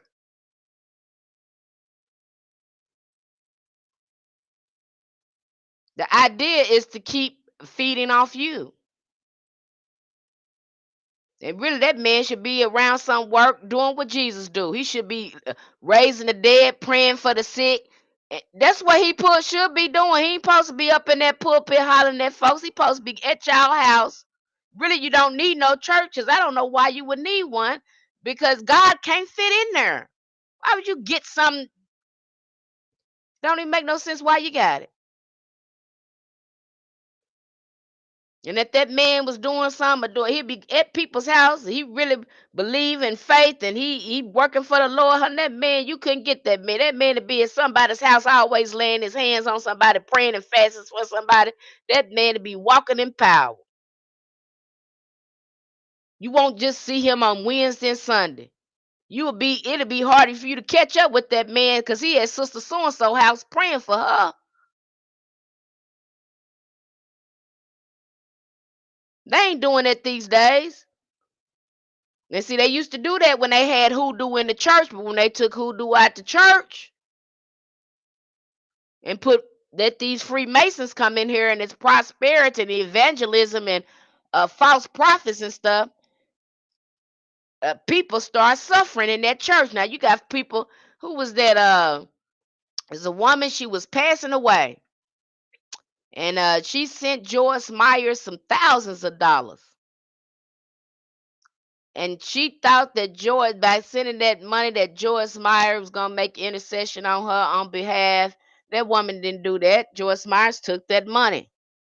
And really, when that woman gave her the money, she should have went directly to that woman's house and got a prayer circle set up and start doing some intercession work on that woman's behalf. But they don't do that with their greedy self. They go out there and they go buy a damn jet or something, a big ass house, lock you in churches and tell you if you don't pay them nothing, they ain't gonna let you out the church. You saw what the man did on here, okay? You saw with your own big beautiful eyes coming down this timeline what the man did. All right? And see, y'all got to look at y'all got some stuff to do. And if y'all want that Christianity to mean something, then you better dive deeper into the science behind it instead of holding on to ignorance of what somebody told you. Look in that word for yourself. Seek wisdom, seek understanding. Okay? Don't come over here trying to tell somebody who have studied your Bible better than you and know where it come from. Don't come over here and tell somebody to repent. You need to repent from being so ignorant. It's the audacity to me. It's the audacity for me when you do that, baby. You sit down somewhere and think about what you're doing and how much, what have you learned being in that church? Okay? How you praying? How that prayer life over there? How you ranking in the spirit over there? You focus on that. Don't don't go over here sweeping nobody else's porch because you still on your journey. You stay over there. Okay? I tell you, and initiated people too. Because we over there and who do we talk about? All African diaspora spiritual systems. So yeah, we look at the Orisha. Yes, we look at voodoo. We look at the Loas. Yes, we look at a variety of spiritual systems on there. Why? Because they belong to our ancestors. You don't own the Orishas, and you do not own the ancestors. Again, some about these religions. Uh, again, it brainwashes y'all and y'all escape common sense. And can tell ain't no growth going over there because y'all started to try to tell people what to do on their journey. And if you were doing what you were supposed to do, you wouldn't be coming over here jumping in other people's business because you'd be too busy doing rituals, prayer work, fasting, whatever you do to get close as God as you can get. You get better at your religion. But I tell you this, you can't fool me because I know you by the fruits of your spirit. Especially when you think us black Americans supposed to be bound down to you because you initiated into an ATR. You have absolutely lost your mind.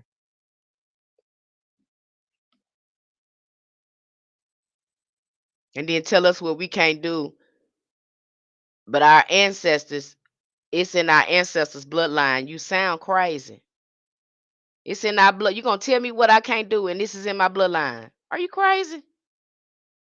Did you didn't get that no thought? Because you so focused on the money of initiation. Let's be real. That's what's that about. Y'all done turned into these Christians and these you done turned into that these prosperity preachers and stuff. That's what you turn. That's what you look like. You don't like nobody saying it. I don't care about these titles and you branding yourself with this name and you ain't got uh you know some of these hoodoo workers got more power in they pinky than you doing your whole body, and they ain't even initiated. You got some hoodoo workers that can put you on your back because they got more power with their spirits and in they whole again in their whole pinky than you got in your body. But now you feel like because you got a title and you just spill some blood, then now you can come over here and be superior to a people that didn't pay no $8,000, $10,000 for no initiation. Girl, I don't know where this type of thinking come from. It's got to be religious. I don't see no other way. You got to escape all natural common sense. And I don't care what them people telling you up in their religion. If you see them doing it, they're not talking to Oshun. If they sound like a scam to me. If you see them talking to God, they're not talking to God like you because you paid your money to talk to God. God only gonna listen to you because you paid $10,000. I'm gonna switch it around for you so you can see how stupid it look and sound. I'm gonna say it out loud so you can see how stupid. I'm not just gonna say initiation. I'm gonna put it out there in plain, break it down. What are you saying? You're saying, oh, you can't talk to Oshun because you didn't pay $10,000 for initiation like I am, and she's only gonna talk to people that pay her $10,000.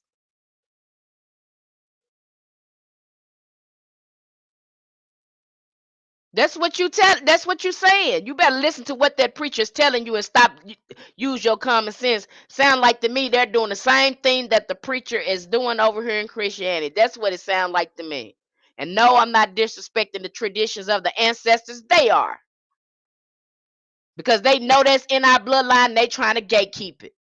But you initiating people that don't look like you and giving them our mysteries. And what have they always done? Used it against you. So again, that's why I think again it's getting riddled and more corrupt over there because you're doing stuff that disrespect your ancestors. Now you could take that or leave that.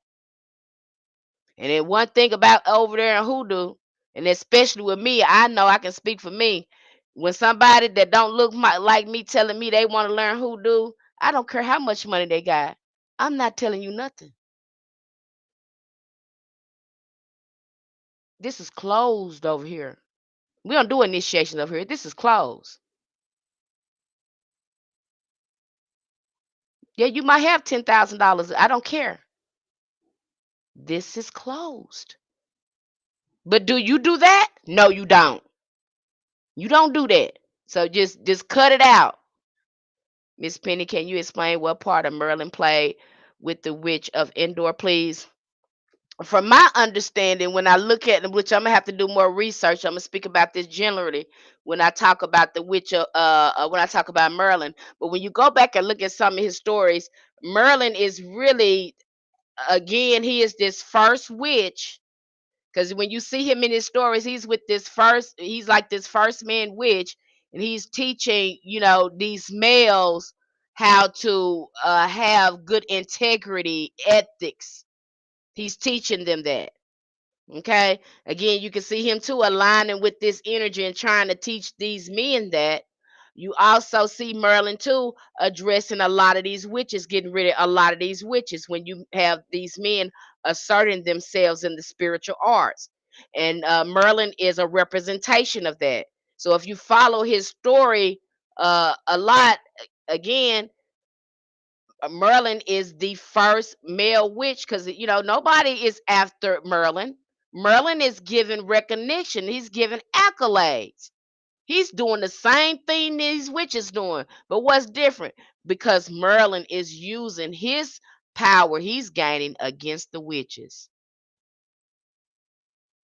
You go trace this story, and usually when you see Merlin, because they'll have him, in some of these movies and stuff, they'll pair him up with a man that he's teaching how to have all these ethics and all this stuff so they can defeat these witches. That's usually how they show Merlin. He's a very interesting character. I think we should take a closer look at him and how he's moving among the patriarchs as well. Miss Penny, I'm afraid to die for nothing. Does that make me a coward? I don't know what you mean by that. There's no such thing as real death. There's transition, but there's no death because you're just going from one form of consciousness to another one. The consciousness never really dies. Now, the body could be afraid, the ego is afraid because, again, it feels like it has no sense of self.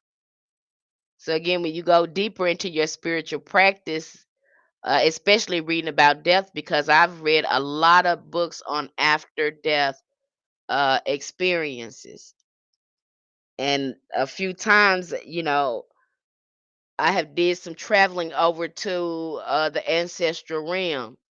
And again, it's just the consciousness, especially when you read people's stories about death to get more familiar with death, that transition. Let me say transition because basically a rebirth. Just like you see in the death card, people takes the death card. It can be literal, but in most instances, it's talking about a rebirth. And so, again, when we're looking at death, you're really looking at a rebirth and a transference of consciousness. And this is how ancestors understand it. When you go into the comedic sciences, that's why they teach you lucid dreaming. So when you did transition, again, give that rebirth, you'll be able to move around in that realm in your with greater consciousness. And that is why you will see too in the occult sciences that they experiment a lot about going into the astral realm. You see that too when they bind you up in this I forgot what they call it. Is it called a witch or something? But they bind you up. They bind you up. You kind of in this cocoon like you they really cut off all your senses. And if you stay in that long enough, the spirit would exit the body and you begin to have an out of body experience. They do that in the occult. And we can go all the way back. And they probably still practice this in some indigenous cultures. You'll see that with the Huasca too. That's kind of like that. Okay, but you'll see in some of the occult initiations, they will force them to have an out of body experience. How's they doing it? They restrain the body, cut off all the senses, and have you sitting still until the spirit moves outside the body. Begin, they kind of got you doing it too, kind of with virtual reality. Virtual reality, in sense, is something like that. When you look at Doctor Strange is sort of like that. It's kind of what they're talking about. I hope that made sense. So really, and I know, and let's look at death because see, they have a feared us. I like that you brought this topic up. Um, They have taught us, especially in the Americas. Question: would you doula have a spirit of death that be around them at time, or is it for patron? Question: would a doula have a spirit of death that be around them at times? We have not dived into doula, but I know there are death doulas. Okay, I haven't dived into that. I don't think we talk about that over there. But they have to have some experience in crossing over. You can learn a lot about that in hospice as well.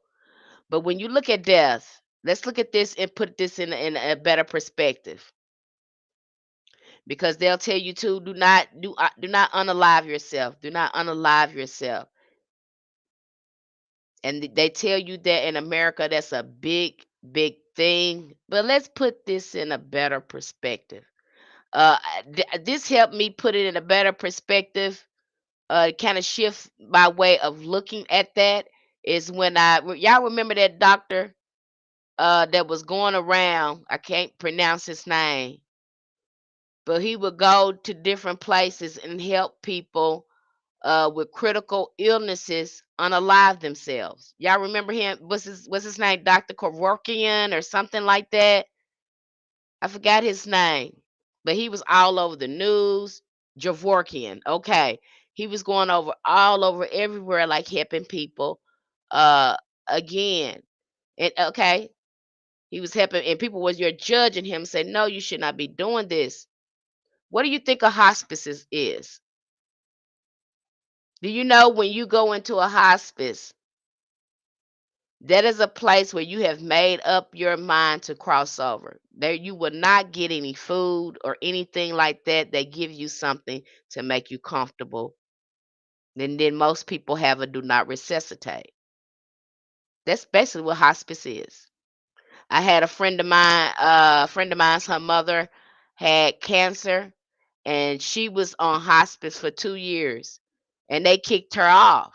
And I was like, why they kick your mom off hospice? She said, because she wasn't, again, she wasn't dying fast enough.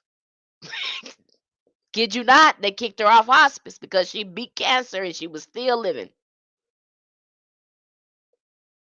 Okay? They kicked her off. I said, good for her. Good for her. Uh, and then you have in some countries, I think this is over somewhere in Europe, and I never knew what my mom meant when she said, if something happened to me and I'm a vegetable, do not resuscitate, do a DNR on me. That just broke my heart. I was like, no, I got to keep you alive. I just can't do this to you. She said, I'm putting it on there because I don't want to live like that. There's no quality of life. You're not thinking about me. You don't love me if you want me to be in that state just because I'm alive. I don't have any quality of life. Release me. None of this made sense to me. None of this made sense. I was so perplexed because, again, I'm programmed that death is the end. It's sad. You can't let them go. You got to keep them here. I had a couple of experiences behind that. And I think one experience I had experience in there where this woman had came in there, and she had some sort of stroke or something. But they had to, and the thing too, I didn't know they did this. But when some people have strokes, in order to heal their brain, they'll take part of their brain out and put it in their stomach to regrow it. Did you know that? They'll put part of their brain, depending on what's going on with their brain, they will put it in their stomach so it can heal. Yeah, that tripped me out when I saw that. When I heard that, I was like, what the hell? They was like, yeah, it's the fastest way that the brain can heal. And then they'll put it back in. And so they did this to this lady, and and of course these usually the patients that have these helmets on. And so that woman didn't have no quality of life. She had no quality of life. She was not there. You knew she wasn't there. There is no way that someone can have a quality of life in the state that she was in.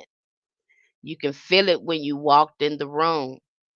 Okay, she was not there. Yeah, that's what they say, and they sure put your brain in there. If you've had a stroke or whatever, that's how they heal it. They'll take some out. That was the first time I heard that, and she had no quality of life. So I think it was the older sister. The older sister knew what was going on, and she said, "Hey, we can't keep mom like this. That you don't know who we is. She out her mind. She not even here." And I looked at that, just imagine if that was my mom, I wouldn't want to be her to be in that state like that. Now it started to sink into me while my mom was telling me that. I was like, ain't no way in hell I can have my mama in that state of mind because she's not here. She's just not there. She's already went on to glory. The body is just here. I don't know what consciousness is left there, but it's not there. Okay. And so they talked to the brother, and the brother, he just kept saying, because he had power of attorney. And the brother was like, no, no, no, no, no. And the sister said, hey, you're going to have to do this. We can't let her keep going on like this. This is not right. Okay. So they had to sit him down and talk to him. And I think one day he went in there and saw her by himself and was talking to her. And I think that's when he came to the realization, we got to let her go because she's not here. Okay. Until you experience, I mean, you probably you wouldn't understand it. I had another patient that I work with, and just loved her, just a beautiful spirit. Uh, but she had a trach. She could not live without that trach. She could not breathe on her own. And she had been on that floor for a long time. She's basically living there because she cannot live without this trach. She has to have this on all the time. She cannot move out the hospital or do anything without this trach. At some point, I think she started realizing this wasn't no quality of life. And I remember one day I had went in there because she scared the hell out of me. I went in there one day and she had pulled that thing out of her. She had pulled that trach out of her neck. And I ran over there, and the machine's going off. I ran over there real quick and I put that thing back on her neck. And she came back too. The oxygen started coming back through her, and she came back through. And she looked at me. When she woke up, she looked at me.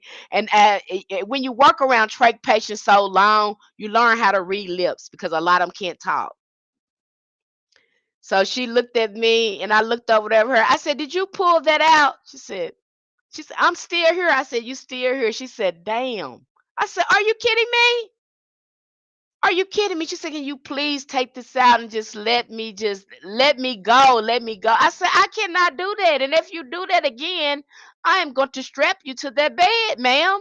You can't do that on my watch. You cannot do that on my watch." She was ready to let go. She was ready to let go. And not only did she do that with me, somebody else came on another shift and she did it to them.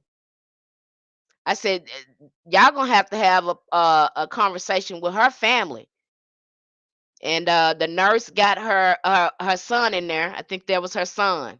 Her son, yeah. I don't know why the sons always have POA, but usually the son, what I've experienced, the sons always have POA. And so the son comes in there, and the nurse is in there, and the nurse is translating for the mom. Okay, and so the son goes in there and say, "Hey, mom, what's going on?" And she said, "I want you to let me go." He said, "No, you don't know what you're talking about. I'm not doing that. I'm not signing no DNR. I'm not doing that. I'm not taking you off this machine." He's going on and on. And the mom said, "Yeah, you're gonna let me go." And the nurses, she's repeating everything that the mom is telling him. And so finally the mom gets upset, and now she's cursing. And she's like, "MF, you're gonna let me to go right now. I want to be in this shit. You better let me go. And I mean it right now. Let me go. Let me go. Take me off the machine. I ain't got no quality of life. I can't keep living like this." And so when she was admin and start cussing and things like that, he cried, but he signed the papers to take her off the machine. So again, who are we to be telling someone uh when they're ready to transition? again, you don't see it until you start working around it, and you know who's here and who's really not here. Okay? And a lot of people was against Javorkian, but if you go back and watch his documentary, he was helping a lot of people that needed his help. And from what I've heard, they have a lot of those sort of facilities over there in Europe where they help people transition. We have the same thing in America. They just call it hospice, and they have a uh, you know, mild way of dealing with it, but it's the same thing. So death again is just a transition.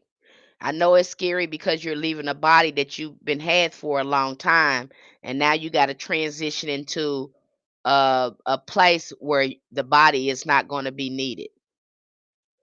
And I think a greater understanding of this too, if you look at the comedic sciences, it helps shifts your understanding of death because it's only a rebirth, a transition. It's not the end. I hope that made sense. Am I looping? I'm sorry. I don't know what to do about that, baby. I'm sorry, Dimples. Okay. So death is not the end, especially when you start looking at it from the science of our ancestors. It's not the end. We know that because we sitting up here working with ancestors. So we know it's not the end. We're calling on ancestors and they helping us living. So it's just like they living. And they show up and show out. So we know it's not the end. If it was, we wouldn't be calling on ancestors, would we? We wouldn't be working with them, would we? It's scary because again, it's different. It's the unknown. But the more books you read about it and more familiar you get with it, it's not as scary. It doesn't hold that kind of power over you. But in Christianity, they done told you that it's evil, it's all this and all that, and it's just, death is the enemy and it's the devil and all that. Again, when you don't understand stuff, that seems to be popular with some of these religions. I don't understand something, they just call it the devil. They just call it evil. They don't want to look into it. They don't want their folks to know about it or read about it. They'll just call it evil, call it the devil. Thank you, Dimples. Hey, T Cole. They'll call it the devil. Okay. So again, I don't think it's nothing to be afraid of, especially when it comes to that. And the more spiritual you become, and the more you work with your ancestors, that fear kind of move away because again, it's the natural cycle of life. Don't nobody want to be living here forever. I don't want to be here forever. I want to go somewhere else. I already know what this is like. And honey, this wasn't no easy task coming here on this earth. I want to go send me to Pluto. Send me to Jupiter. Send me some. I don't want to come back here. I already know how this work. And this is ghetto because y'all still on the old school. Y'all messed up about money and materialism and all that. We ain't focused on no soul progression. That's put last here on this earth. This place, the more spiritual I get and more knowledge I get, and I'm grateful to be here, but this earth plane is ghetto. We need to do something else. You know what I'm saying? This is getting ghetto. So we really need to change the way we experience this, especially when it comes to this physical form because again, they're pushing materialism in this physical reality. If that made sense to you, that's what they pushing here. They're pushing materialism and not teaching you that you're a spirit. You're coming here to master this physical experience in the body. They keep that we just miseducated, just ain't educated right. And that's why when you get over there to our platform, I tell you, don't rush yourself because you have to absorb this information and understand too that you have access. to these elements by way of your thinking when you get in alignment. So be careful with yourself. I said if you just diving into hoodoo and you're learning just by now, give yourself a year before you feel confident and grounded in your practice. It does take time. With any magic. I think that comes not just with hoodoo, with any magic, because you will hear a lot of people, even witches, you know, spiritualists, it's manifestors, whatever, they would say, they would tell you they almost had to lose their mind to tap into their magic. Because you got to forget all that other crap and then tap into who you truly are. I hope that made sense. Let me get back to this Ethiopian Bible because, again, that's one of the oldest Bibles that we have. It has 80 books in it, and you're going to see the wording in there is going to be a lot different than the King James Bible. They say Earth is a ghetto. It is. Earth is a ghetto. You really think about it, what they basing it on, money and all that stuff. It's messed up. Now, I do believe in a time in this golden stage that Earth wasn't like that. That we were really, because you can look at the metaphysical science. We were focused on elevating more. Okay, and I think the bodies were lighter then, especially the way the sciences was set up. All of the sounds and bells and stuff that we had on Earth. I believe that we had a closer walk with the spiritual realm. And then, when we got thrown off our mark and we started to want to pillage the earth and think we can own gold and money, it's just crazy because you can't own that stuff. It don't make no sense to me. It don't make no sense to me. You got all the money in the world, but everything is poison and it ain't no food or nothing, but you're rich.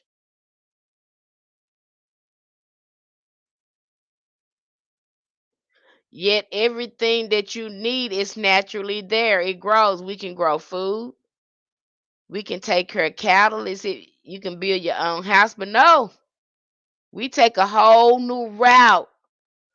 Humans take a whole new route to make life complicated so people can suffer when life is so simple. I don't get it. That's why I admire these people, that live in they can still live out in the woods in their natural habitat.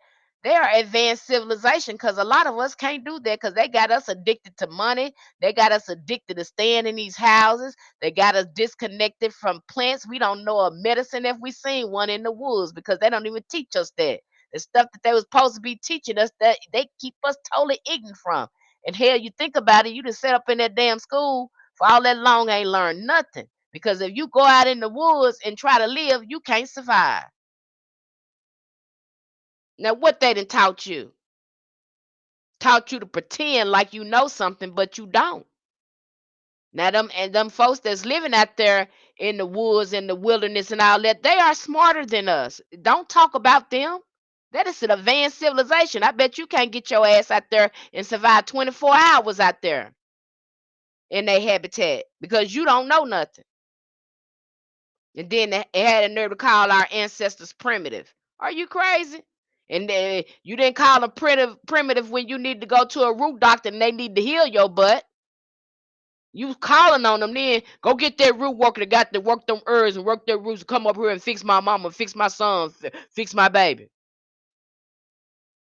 Cure this cough. I heard that root worker woman that you got down there, she can work some miracles.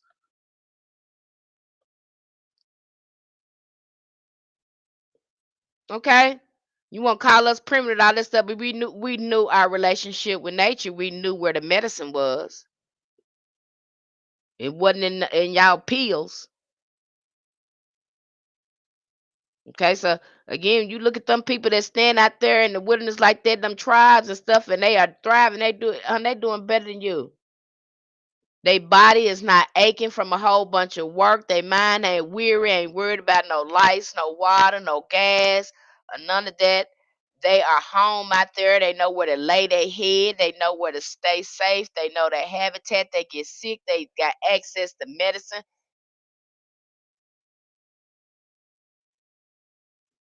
It is you that is not in natural alignment out there that couldn't last for 24 hours because you'll be fighting against nature itself.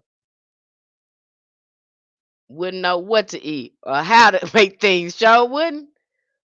You wouldn't know. And so keep your, them people are even the homeless people. People like to talk about them, but you can't talk about them. Do you know how much guts it takes to go out there and panhandle? You try to panhandle, you see how you feel. Do you know how much guts it takes?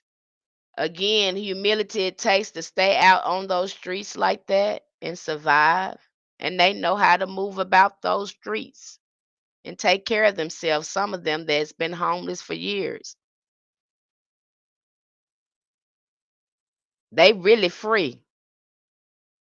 You talk to some of them people sometimes. They can drop some wisdom on you that had never crossed your mind before. Why? Because they have set themselves free from the system. Some of them have set themselves free. Depends on how you looking at it. See, they got you over there in America. They homeless. They evil. Gonna put them in jail, sir. Why are you putting the outside is free? What are you talking about? Outside is free. You gonna get mad because they not in the building like you. You get mad, you're upset because they not moving with your ideas or what you're forcing upon them. Outside is free, sir. You'll put people in jail because they live outside. They're houseless. They're not really homeless. They're houseless because they're at home. They just don't have a house. Now, if you just want them to have a house, give them a house. But don't penalize them because they're houseless.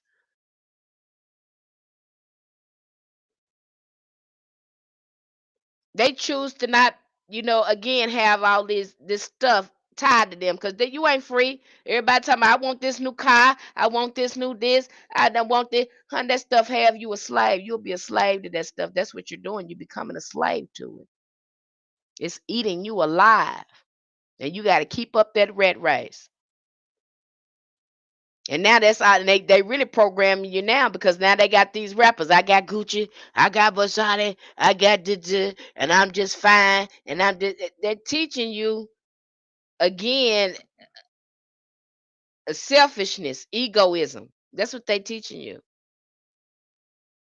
Don't nobody care about what you got. That stuff ain't doing nothing for you. You ain't got nothing on that nobody else can't make. Some of these TikTok people make better products and stuff like that uh out of less material that costs that much. It's a thing. I had to tell my daughter that when she was young, talking about, I'm gonna get me a Bugatti. I said, girl, don't let that stuff mess up your mind. Them folks ain't got that stuff. Them folks is lying to you. Okay, and people ain't just going around going in the store buying Bugattis. So just, baby, I know y'all. They're telling y'all young folks that because they hear you up try to program y'all mind and all that stuff and have y'all mind all messed up. Don't get caught up in that. That's not what's important. They messed up people's mind. Saw here where the kid was picking on another kid because they didn't have a Stanley Cup.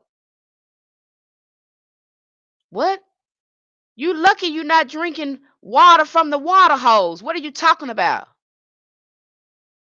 That's why I tell some of these young folks, especially Gen X, our parents couldn't be your parents because you'd be laying somewhere on the floor. You'd be laying in the floor somewhere because these people is about straight out of survival. And you call yourself gonna come in there and tell them what they gonna buy you, and they working with a little bit of money, you ain't gonna get nothing. You hear me? You come in there and talking about you don't like what they cook, well, you wasn't gonna eat that day. You gonna starve. Them parents didn't play. You know, it was just a different generation. And again for the and I like where y'all are headed, but also I think we're forgetting the gratitude in all of it. I think you guys kind of forget the gratitude in all of it. I think that's where the young generation can miss because you think it's supposed to be like this. With Gen X, we know no, it ain't supposed to be like that. You don't get that. Boy, was you crazy? It ain't supposed to be like that. You think that it's supposed to, you supposed to get up and you supposed to be able to say and do things to your parents or whatever.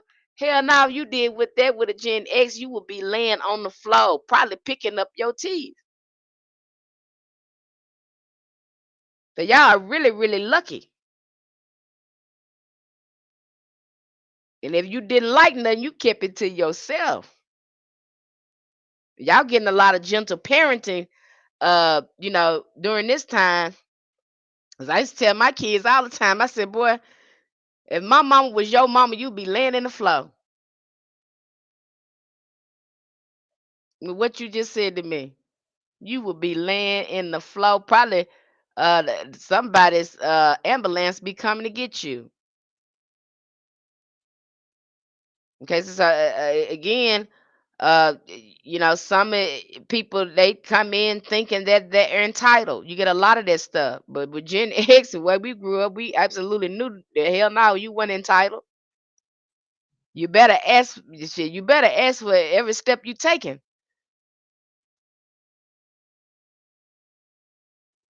Okay, so really, really think about that. You got it. You got it good. So again, don't let these people brainwash you and think that you supposed to have this and you supposed to have it, and you supposed to disrespect your parents and all this sort of. Don't let them people fool you with that mess. Okay, that ain't gonna help you in the long run. Don't let them, because you got some of these children, they think they supposed to have thousands of dollars in their pocket, then they get themselves in a whole bunch of rigmarole because you chasing something that's really taking your value away from you. You selling parts of yourself just for some paper. That's what that is. It's just paper. You're more valuable than that. They got you thinking something different.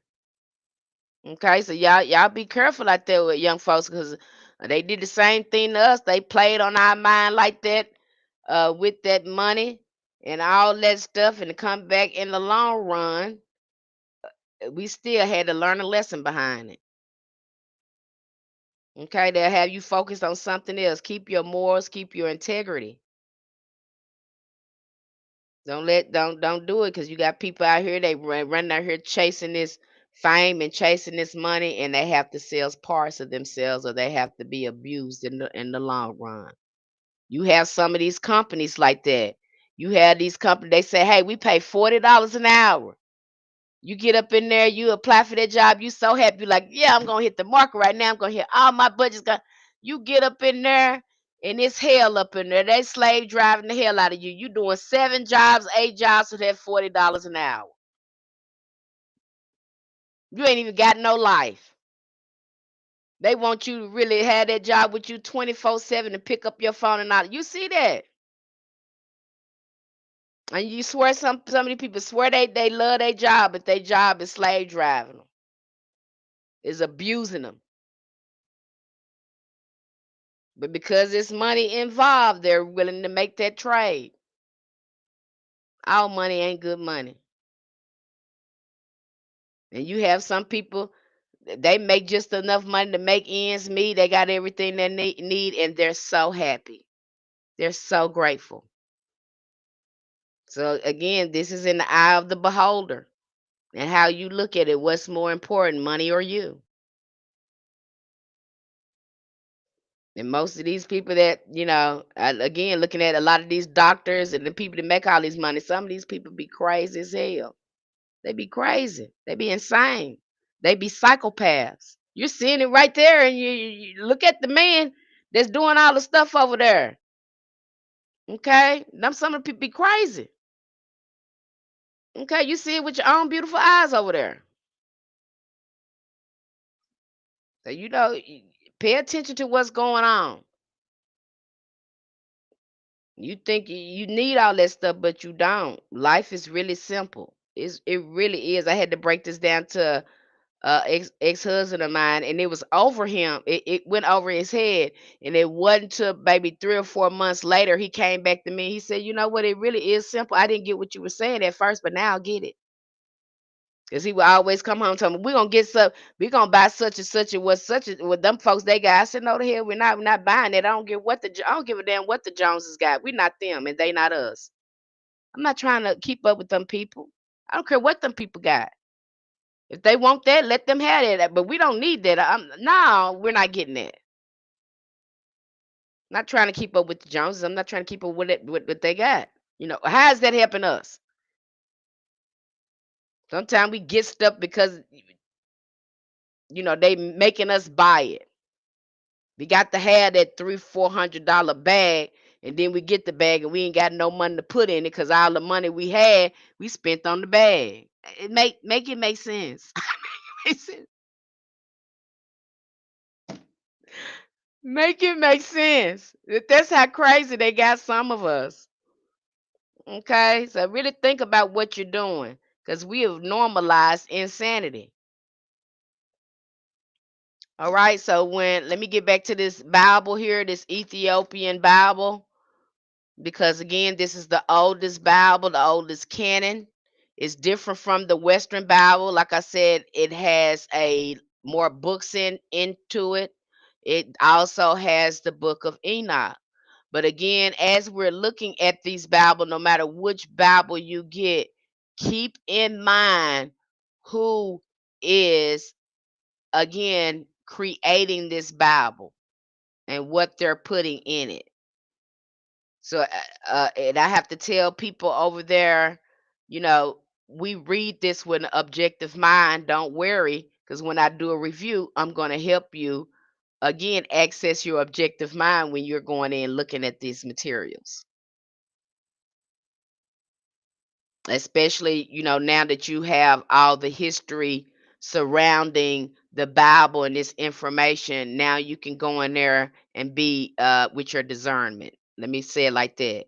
Because we need to have our discernment, because again, why do I say that? Because we know these men tell a story of humanity. These patriarchs, these Abrahamic patriarchs are telling the story of humanity, and they've been lying. I'm gonna keep it this simple. Okay, and the XY chromosome, again, that their story, they're not being forthcoming with the history and what happened to them. And when they can do that, uh again, we won't have to be so objective in the way we look at their stuff. Because see, again, they write a lot of this stuff in occult symbolism and things like that, so you won't get it if you don't understand the science. You see that going on in the Bible too. So again, when you're looking again at scriptures, at things as well, uh, keep in mind what's been done there, who this is for. Yeah, is it power in those scriptures? Absolutely, because it came from us. But when you look at something and it don't make sense, you probably need to stop and look at that and question it. Just like we were sitting up there questioning how in the hell we come from his rib. We've been pondering that probably for 100 years now. But they wouldn't let us ask that at church, because they would accuse us of being a devil and everything else. They don't like you asking, having discussions and questions in church, because they're gonna start labeling you as a devil and then all that kind of stuff, and probably put you up out the church. They don't want you asking questions like that. They just want you to listen to them and do what be able to tell you what to do. And really, they need to be having discussions that really, help them grow. But they don't want to do that. They used to shout, using that same technique that the colonizer used at them and telling them what the Bible say, instead of sitting down having a discussion and looking at what the verse saying and see what each person get out of it. They gonna tell you, because see, they got this understanding with God. They understand God, not you, and they gonna re establish it by saying, because Jesus was again, he was a man, he was in contact with God, and only men can contact God. See how they reassert themselves, and then now you sitting up here bound down to Jesus, and when you're doing that too, you're serving man. He done put himself in God's position. They know what they doing. Okay, that man never did say serve him. And that trips me out because the Christians be so matter of fact, but that man never did say that. He never said that. You made the lie real because you kept repeating it, and then you develop rituals and stuff around that. Okay, he never said that. I don't even know where that come from, but y'all just make up stuff and fill in gaps, and you don't take the time to discern and read the book for yourself. You got somebody telling you what it means instead of sitting down getting the understanding for yourself.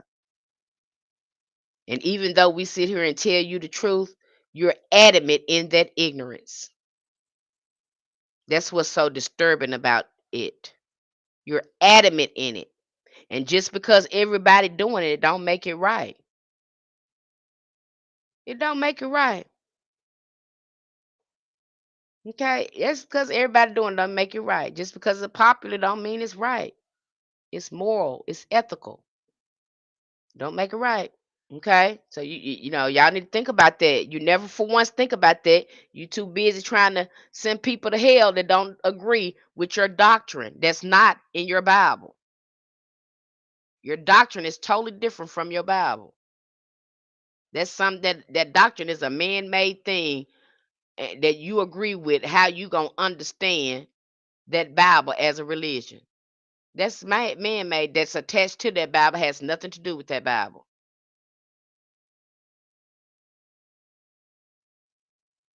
Okay. What really happens in there? Y'all got for a lack of a better term, y'all got religious demons in there. That's what you got. Cults. You function like a cult. Okay. So you take a look at that. Some of y'all function like that. And you got more witchcraft going on in that church than you do anything anywhere else. You really do. Okay, because y'all are up in there manipulating. So really think about what you're doing and what you're saying. Think about it. And then let it come out your mouth so you can hear how it sounds. Because so some of it don't have no wisdom. When you say it out loud, you'll start to question yourself. For the Hoodoo practitioners, this matters. The Ethiopian Bible holds ancestral memory. It preserves clarity where the Western redactions concealed it. When the Hoodoo workers use Psalms, the verses for protections, justice, or healing, they are tapping into a stream of Ethiopia guarded across the centuries. Ethiopia canon carries a spiritual resonance rooted in an African soil, making it natural resource for African descended people reclaiming their power. Now I can go into this more because I know a lot of people say, well, Miss Penny, not a lot of us from Africa. Why are we reading this stuff about Africa? Why are we reading this stuff? And I break that down. And we're reading this about that. So again, let's break this down. Who gave us the term Africa? Because Africans don't even call themselves that. But for a lack of a better term, we use that. In reality, these people are indeed just Aboriginal people. They're the real people of the land. And why do we read that? Because their spiritual, indigenous science, spiritual is pretty much the same. We have that same spiritual system. So that's why we look at it.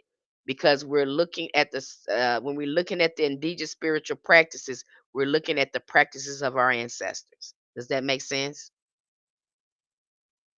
History is the religion of man, not the origin. I know that's right, time stamping army. Yep, made up concept. Racism confused the entire universe. It sure did. Making life a problem and saying that's what they did to. They complicated that as much as they could. Made it hard for us humans. And I know when I started waking up, I said, I was born into this. I never agreed to none of this. I never agreed that I wanted a president. I never agreed that I wanted a government. I never agreed that I wanted to clock in and work every day like this. This is not what I came. What about the people that came here who don't want to do this? My mama looked at me one day. She said, I was young too. I probably around 19 or 20. She looked at me. She said, "You know what? You really think too damn much." She said, "You really think too damn much." She was speechless. She didn't know what to say to me. She was speechless. But hell, I was waking up. I was waking up. I was not one to do this. And I see a lot of young people now. They getting they say that's all we all do is work, come home, and sleep and do the same thing over and over. Yep, that's how we've been doing it for years. And yeah, hell yeah, we was tired too. And yeah, hell yeah, we know this is ghetto. Something about it is off. We know it. You know, maybe you'll change something. I don't know. Maybe y'all change something. But for now, we just had to get with it. Okay, so again, we have to look at those things, and that's understanding the history of hoodoo, why we do what we do, why we read the things that we read. Now, when you learn more about the history of your hoodoo, again, you're looking at your ancestors. Okay, you do yourself a disservice picking it up and thinking, oh, it's just magic, it's this. No, it's so much more, beloved. It's so much more. So much more. It is so much more. And when you understand that and you begin to pick it up, it becomes more sacred and things begin to shift faster for you because now you understand this information and you're able to connect with your ancestors better because you know their story. See, you don't know their story. Somebody just telling you who do this and that.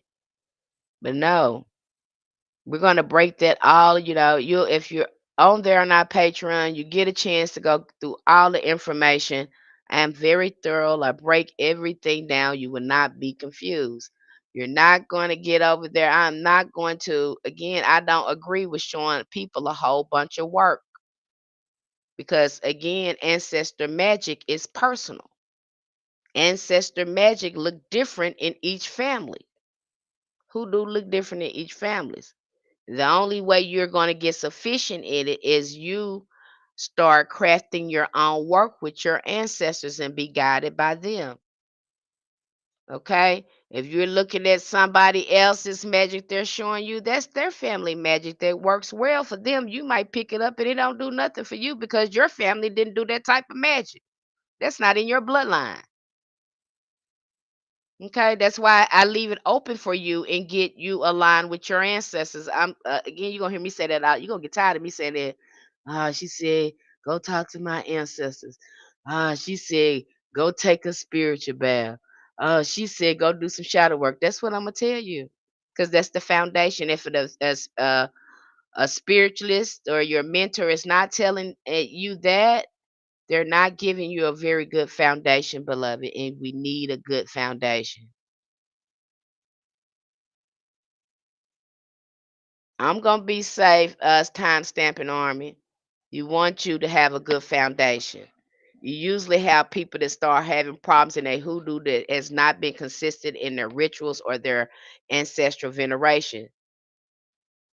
Okay, or they done fell out of alignment with the natural elements. That's why we do these spiritual baths. That's why we do these this ancestors work.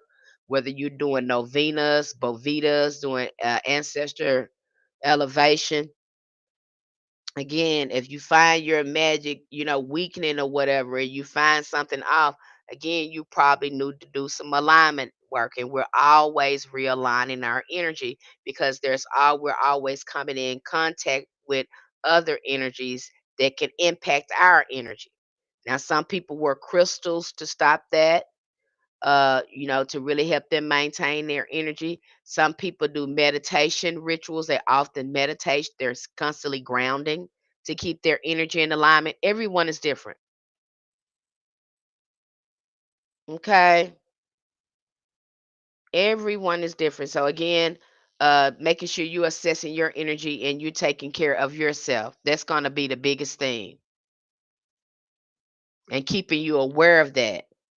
And so if you come to me I'm not going to tell you, well, go clean your house. I'll probably ask you, was your space clean? Where is the house clean? Did you do a cleansing and all that? Okay, we checked that. Okay, did you do this? Do you check that? Okay, so let's go over here and do that and see if that works. We're gonna go through a checkbox. I'm not gonna automatically tell you that your house is dirty. I'm gonna ask you what is going on over there. What are you doing? Because you need a good explanation. We need to pin down where we need to work on. Okay, so if you're that person and you're working hoodoo and some things are good and some things are not, uh again, we can help with that. We can pin that down and have you start looking at it and start assessing it. If you are one of those people and say, hey, I don't know much about ancestral veneration. I want to do hoodoo, but I don't know anything about that. Again, we give you a foundation. I want you to have a foundation. We don't do any flyby. It wasn't doing me any good, beloved, to just give you a whole bunch of work and trying to fast track you, putting the cart before the horse. Because in the long run, you're going to have to go back to the beginning. You're not doing yourself any good. I don't care what you see. People sharing it here. You'll have a lot of spiritualists that will share work with you, but there's science behind it. There's some disciplines and things that you need to be doing to move the work along. They're telling you that it's magic with the little pretty stuff. Yeah, it looked like that by looking at that. Don't it look so cute? They're like, oh, that just look magical. Yeah, they ain't telling you that work that they doing on the other side of that to move that work along. There ain't nobody just burning no candle and run and walking off. Somebody is working some psalms, somebody's doing some fasting, somebody is doing some petition work, some cleansing and all that's going on. And for us that are familiar with this type of shifting, we already know what it is. Y'all calling it magic, we're calling it a science. Because had we not did XYZ and been in alignment with these energies, we wouldn't have saw the shift. You have to be in alignment with your work. That's how your ancestors have always did their work. Okay? And they weren't showing nobody. They weren't coming up here showing nobody what they was doing. And them people was hiding stuff in brown bags and newspaper and burying stuff in the ground. You didn't even know what they had going on. They walking through the house with some in their hand. You don't know what's in their hand. And they over there in the corner doing stuff. You don't know what they doing, honey. They working. They wasn't showing nobody what they had going on. And if you looked at it and you asked them, what's this? They not gonna say nothing to you. They probably ain't gonna tell you what it is. They didn't disclose that information. Okay, I can remember asking my great grandmother when she had that water all over that house, uh jugs of water and newspaper on the wall and everything.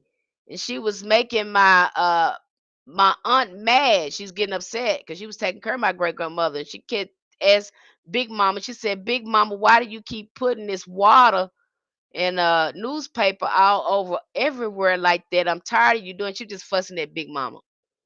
And for me, it wasn't like that. I was like, she doing something. She ain't just doing this to be a nuisance. She's working. We probably don't understand what she doing. Maybe we need to be asking her a different question, inquiring a different question. So I started asking Big Mama. I said, Big Mama, uh, what does this water and this newspaper do when you putting it down like that? Is it supposed to be doing something? And she looked at me and she smiled. She didn't say a word. That let me know that she knew what she was doing. We just didn't know what she was doing. And my auntie just kept on fussing, that she didn't know. But that gave me an indication when she looked at me with that crooked smile. She let me know she knew what she was doing. And she wasn't gonna tell us what she was doing. Okay. And again, my big mama was Blackfoot Indian. She did many peculiar things I didn't understand. She was a no nonsense woman. And she would put people on their back in a minute. She had that warrior spirit in her. Folks were scared of her. But again, she was doing something, and she was a fixer too. Because when our family needed some, especially they had pains and stuff, she would fix up these medicines and stuff for family using tobacco and chewing tobacco. I don't know how she was making it. She was using chewing tobacco and rubbing alcohol to make some of her products. And some of the stuff we didn't know that what she put in there, but she would mix up stuff. When we had pains and aches and stuff, she knew how to make stuff up. Okay. So a lot of them new stuff they wasn't gonna tell you. They wasn't gonna. They kept that in the quiet. You wasn't gonna tell you nothing. Now, if you got close to them and spend time with them and start talking to them, and you study them long enough, then they'll share something with you. And they wasn't calling it hoodoo. I never heard it called there. I just heard them say they know that stuff. Hoodoo is just a new term. But when we look at the practice of our ancestral science, when it comes to hoodoo, it's a lot older than just the 1900s or the 1800s. Hoodoo it's been in our bloodline forever. We were born with it, and I show you that. Okay, I came over here because TikTok is glitching bad. I'm so sorry, baby. Sun goddess, that happened. Thank you for coming over here, baby. Okay. So again, you're in, and I'm gonna show you that in there, because everything I show you over there, if the ancestors put it in me, I'm gonna give it to you, because I want you to see that power you told them. People is not trying to get over here in hoodoo that don't look like you. They ain't trying to get over here because it's weak. They getting over here because it's power. But you have to keep telling the people you can't do it because it's not in your bloodline. You gonna hurt yourself. These people's not trying to study your ancestral magic, your metaphysical science. They can't even tap into their magic without talking about ancient Kemet. They can't do it. They can't even talk about possession without talking about Ifa or voodoo. They can't do it. So that's letting you know they stuff don't work without your science.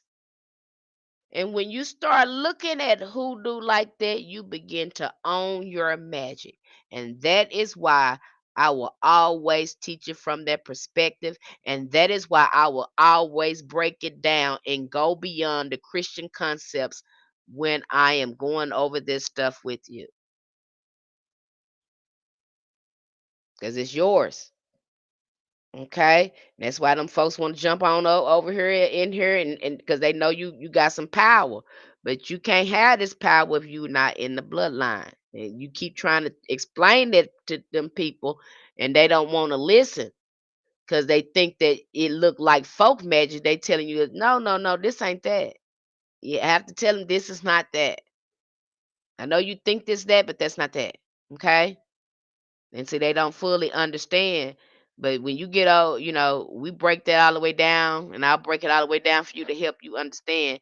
And so these aha moments will start coming up in your head, and you start getting these downloads from your ancestors to help you comprehend the science. That's usually what happens when you get over there. When you're doing it right, you start getting all these crazy downloads. Things start coming together that you didn't realize at first. Now the fog has cleared, especially if you need to recalibrate your altar, because if you're standing in the fog and you got family members on that altar but you still foggy, you don't know what's going on, you need to recalibrate your altar and get some healthy ancestors on there. Okay, I've talked and yapped a lot. We talked about Gudit, and again we're going to go over Gudit a lot more in there.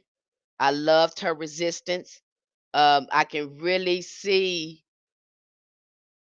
again her refusing and fighting against that colonization because she knew what it meant if Christianity was to come in there in her land. Okay, so we're not going to dismiss Gudit's story in the Bible. They got her in there as Judith. You see, they have to name her in there because again she had that political spiritual power. So they have to name Judith in the in the Bible. So when you're looking at Judith, you're looking at Gudit. You're looking at again the Ethiopian divine feminine authority figure. Okay, and even over there in Ethiopia, there are complex. That's just like uh some people, they can look at some of our figures, and some people look at Malcolm X and they say, "Oh, he was just a bad person," and you know, Malcolm X just went. But when us, the revolutionaries, look at Malcolm X, we say, "Hey, he was a hero. He didn't mind saying what he needed to say." So I can see like that same contradictory kind of going on with Gudit. To some of her people, she was a revolutionary, and to others, she almost ruined our opportunity to have Christianity in Ethiopia. Okay. So again, don't dismiss her. That again, like I said, when we start looking at these saints and looking at these biblical characters, they start to looking ancestral. Okay, they start to look ancestral, and then we break that down, uh, for you every time, every time. Any questions for me?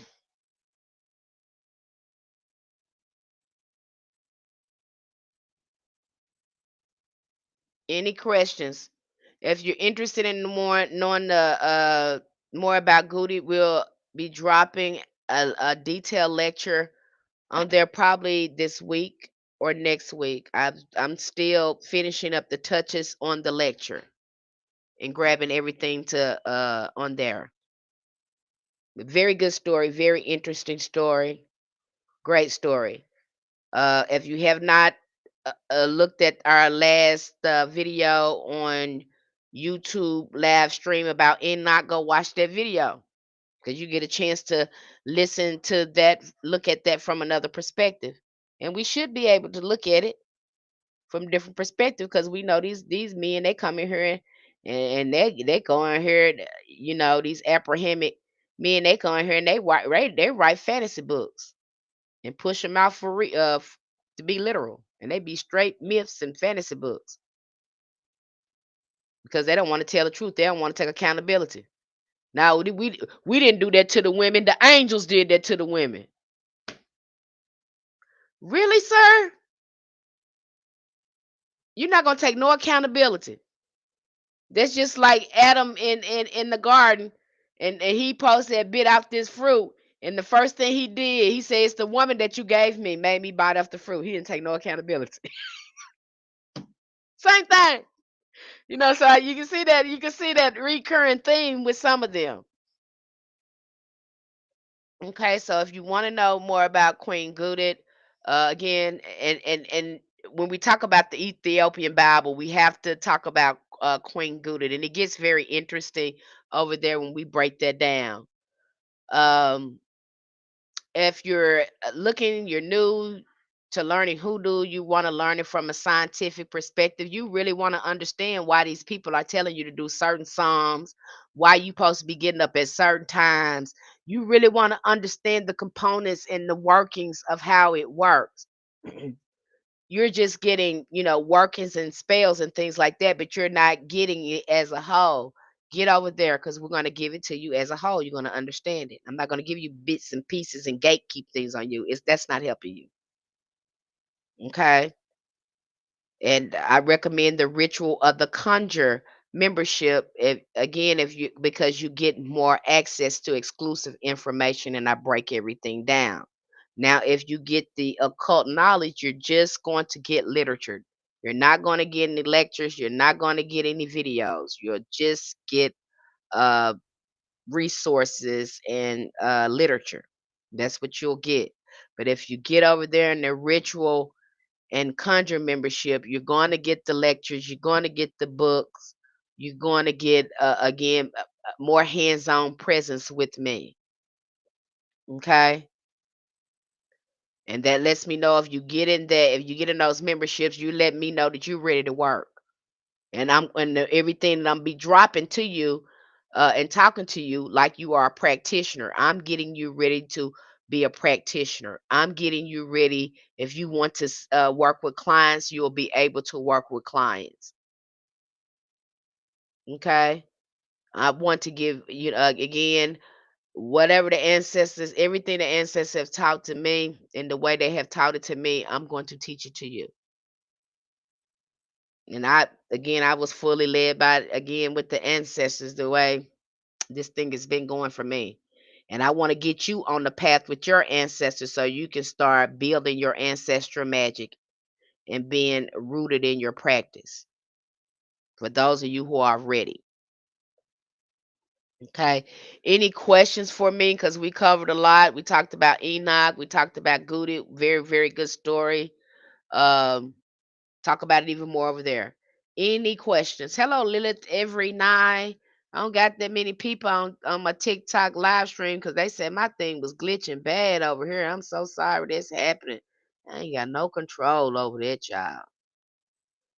Any questions for me? Any questions you have about uh, anything? Hoodoo. Okay. Anything. Yeah, you'll have access to resources to making your own oils, to making uh, your own products. We have all the herbs, animism. We go through all that over there. We break it all the way down to a science and bite size, uh, subject and topics so you can comprehend all the components of hoodoo. Because hoodoo got many components in it and many different occult sciences in it. And so we go over those occult sciences to help you better understand hoodoo. I think another one I think we're going to get into at some point, which I have to be careful when I talk about this, but at some point we're going to have to talk about sorcery. Okay. And because you see in some of our ancestors' work, some of the work that they were doing, when you get to talking about doing hex work and doing revenge work, some of them did sorcery. That's how you'll have some people, they will find animals, coming out their leg or out their stomach. How was they doing this? Through sorcery.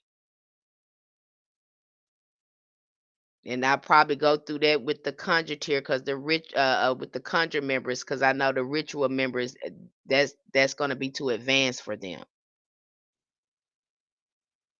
Again, we study all of these sciences because our ancestors was masters at them. Okay. Wouldn't know what to eat or how to make things. Exactly. Okay. So we teach you again, you'll learn all that over there and we'll break it down and we're getting ready to do live stream book reviews together. So I'm getting everybody to chime in on that. So again, to help you get more insight and understanding and ask questions about the materials that's in there. No questions? No questions. I've yapped here a lot. Y'all heard me sit up here and yap. You ain't got no questions for me? Okay. All right. Nobody's got any questions. If you are interested again in a reading, I do tarot readings. You can DM me. If you're interested in a natal chart reading or you got your chart but you don't know what you're supposed to be doing, you don't know what type of hoodoo you're supposed to be doing, you don't know what type of shadow work you're supposed to be doing, you don't know what gifts you came here with, you don't know any of that, give that chart to me and let me break it down the hoodoo way for you and show you what you need to be doing with it because that's where your root work is going to come from is your chart. Okay. I don't know who's had that done before. I think uh uh Cole had it done before. Where he at? I think he had it gone. I think I did Deborah and a few other more people. I did their chart for them and they find it helpful. But I do know since we have going through some retrogrades, a lot of people are being pushed to do some shadow work. A lot of shadow work because of the retrogrades. I've been seeing that a lot of people charts. When I do an energy forecast for the present moment, I see that going on. People are going, especially a lot of economic changes and shifts going on with people. But again, I give you the work and start trying to help you remove some of those blocks so you can start excelling. Okay. All right. No questions here. No questions here. I don't see any questions here. Hope I'm not missing anyone. Okay. But if you have any questions, you need any services, reach out to me. Okay, you guys. Thank you so much for being here, TikTok family, here on my live stream. I appreciate all your support. As usual, it's always fun and exciting coming here having conversations with you guys and sharing knowledge with you. Okay.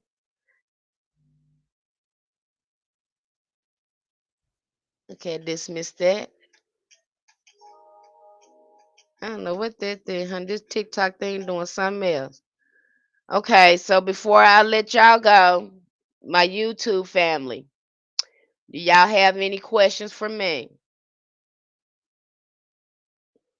And if you're interested in the Patreon Hoodoo group, the link is in my bio over there, right here on this YouTube channel. So you can click over there, get right over there. And we're getting ready to drop, like I said, some more awesome information to help you along your path to get you rooted with your ancestors. Okay. Nobody's saying anything. All right. Thank you so much for all your support and thank you for being here with me. You guys take care, and I'll come here soon and share some more information with you.